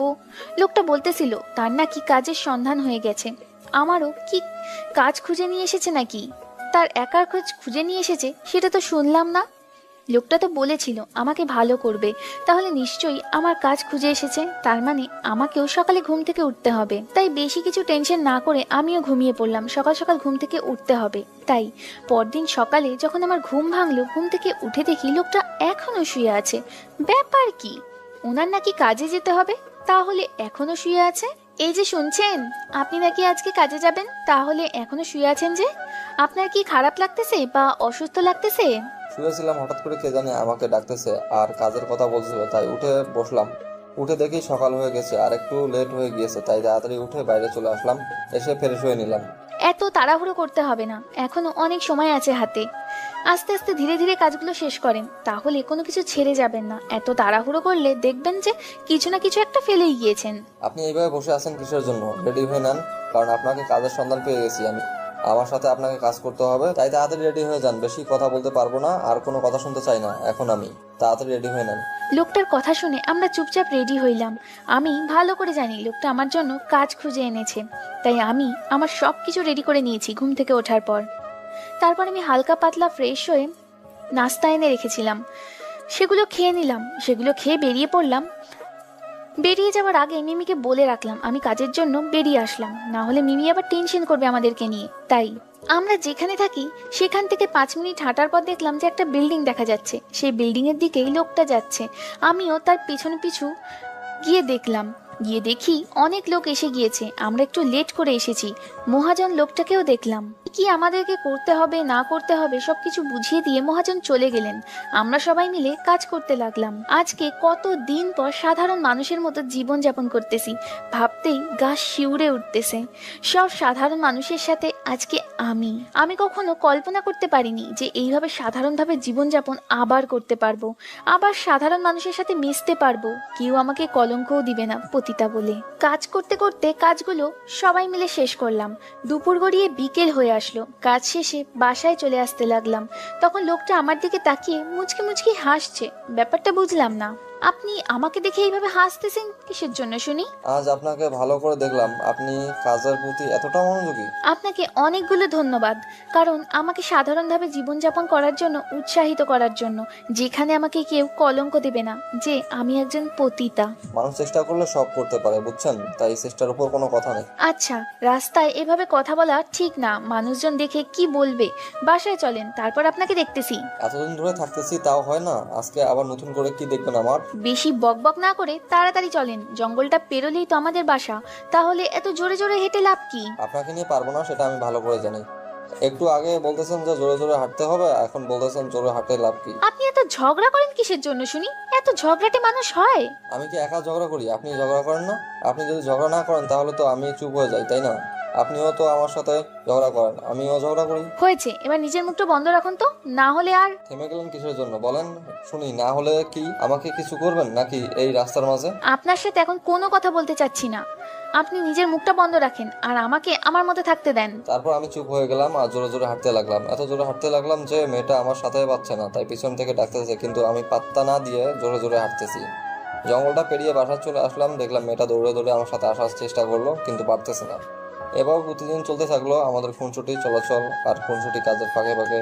এইভাবে দিনগুলো অতিবাহিত হতে লাগলো। প্রায় 2 মাস কেটে গেল। অনেকদিন তো একসাথে থাকলাম, এখন তো আমাকে আলাদা করে একটা ঘর তুলতে হবে, তাই না? কারণ কতদিন আর আপনার সাথে এভাবে থাকা যায়? পার্মানেন্টলি কিছু করতে হবে আমাকে। আমি কি বলছি আমার সমস্যা হচ্ছে? আমার তো কোনো সমস্যা হচ্ছে না, দিব্যি আছি। তাহলে আর আলাদা ঘর তুলতে হবে কিসের জন্য? আপনি এভাবে কতদিন নিচে থাকবেন এটা তো খারাপ দেখায়, তাই না? তার জন্য বলতেছি যে আমি অন্য একটা ঘর তুলি আর আপনি উপরে থাকবেন, তাহলে তো হয়ে গিয়েছে। আর মিমিরও তো বিয়ে হয়ে গিয়েছে। ঘর তুলতে হবে না, শুধু আর একটা থাকার মতো বিছানা নিয়ে আসলেই হবে বাজার থেকে। আমি আলাদাভাবে সেখানেই থাকবো আর আপনি এখানে থাকুন, তাহলেই তো হয়ে যায়। আচ্ছা, তাহলে সেটাই হবে। আমি একটু বাইরে যাচ্ছি, আপনি বাসার কাজগুলো গুছিয়ে নেন। কথাটা বলে লোকটা বেরিয়ে চলে গেল। এখন আর লোকটা ভয় পায় না এই জায়গাটাকে, কারণ অনেকদিন থেকেছে, তাই তো আর ভয় পায় না। এখন সব জায়গায় একা একা চলতে পারে। আর আমি বাসার কাজগুলো গোছাতে লাগলাম। লোকটার সাথে অনেক দিন ধরে আছি, তাই এখন আর লজ্জা বলতে তার সামনে কিছুই হয় না, কারণ আমি একটা নষ্ট মেয়ে ছিলাম। এখন হয়তো একটু ভালো হয়েছি, কিন্তু আমার তো অতীতের দিনের কথাগুলো ভুলে গেলে চলবে না। লোকটা অনেক ভালো। আমার জীবনে আসার পর থেকে আমাকে গুছানো শিখিয়েছে, আমাকে ভালো হতে শিখিয়েছে। এক কথায় সব কিছু পরিবর্তন করে দিয়েছে ওই লোকটা। ওই লোকটার কাছে আমি চিরকৃতজ্ঞ থাকবো। সব কিছু গুছিয়ে রেখে রান্নার কাজটা সেরে নিলাম, তারপর গোসল করলাম। এখন বাড়িটা অনেক ভালো করেছি। এই 2 মাস কাজ করার পর অনেক ভালো লাগছে। সাধারণ মানুষের মতো জীবনযাপন করতে পারি আমি এখন। একদম সবকিছু সাধারণভাবেই চলাচল করতে পারি। এখন কেউ আমাকে বাজেভাবে মন্তব্য করে না। আর যারা আমাকে এখন ফোন করে তারা আমার নাম্বারটা বন্ধ পায়, কারণ আমি সিমটা ফেলে দিয়েছি। একদম ভালো পথে চলে এসেছি শুধু এই লোকটার জন্য। আপনারা দোয়া করবেন আমি যেন সারা জীবন এভাবে ভালোভাবে অতিবাহিত করতে পারি। আপনাদেরকে অনেক ধন্যবাদ আমাদের গল্পটার পাশে থাকার জন্য আর এইভাবে আমাদেরকে সাপোর্ট করার জন্য। আশা করি ভবিষ্যতেও আপনারা এইভাবেই আমাদেরকে সাপোর্ট করবেন। জানি না গল্পটা কতটুকু ভালো লেগেছে আপনাদের, কিন্তু আমি গল্পটাতে একটা পতিতার জীবন কাহিনী তুলে ধরতে চেয়েছিলাম। তারা কেন পতিতা হয়, তারা কি ইচ্ছাকৃতভাবে পতিতা হয় নাকি বাধ্য হয়ে পতিতা হয়? আসলে সমাজের মানুষ সবাই ভালো হয় না, সবাই খারাপও হয় না। যদি সবাই সবার উপর সহমর্মিতা দেখায় তাহলে হয়তো আজকে এই জঘন্য পথ কাউকে বেছে নিতে হতো না। আপনার যতটুকু সামর্থ্য আছে আপনি সেই সামর্থ্য অনুযায়ী অপর একজন মানুষকে সাহায্য করুন, তাহলে হয়তো তার দুঃখ দুর্দশা ঘুচবে। গল্পটা কেমন হয়েছে অবশ্যই জানাবেন। পুরো গল্পে পাশে থাকার জন্য ধন্যবাদ। তো কেমন হয়েছে জানাবেন। ভুল হলে ক্ষমার দৃষ্টিতে দেখবেন। হয়তো আপনাদের মনের মতো করে লিখতে পারি নাই, তারপরও লাইক এবং কমেন্ট দিয়ে জানাবেন কেমন হয়েছে। ধন্যবাদ সবাইকে পাশে থেকে উৎসাহিত করবেন। পরবর্তী গল্পের জন্য অপেক্ষা করুন।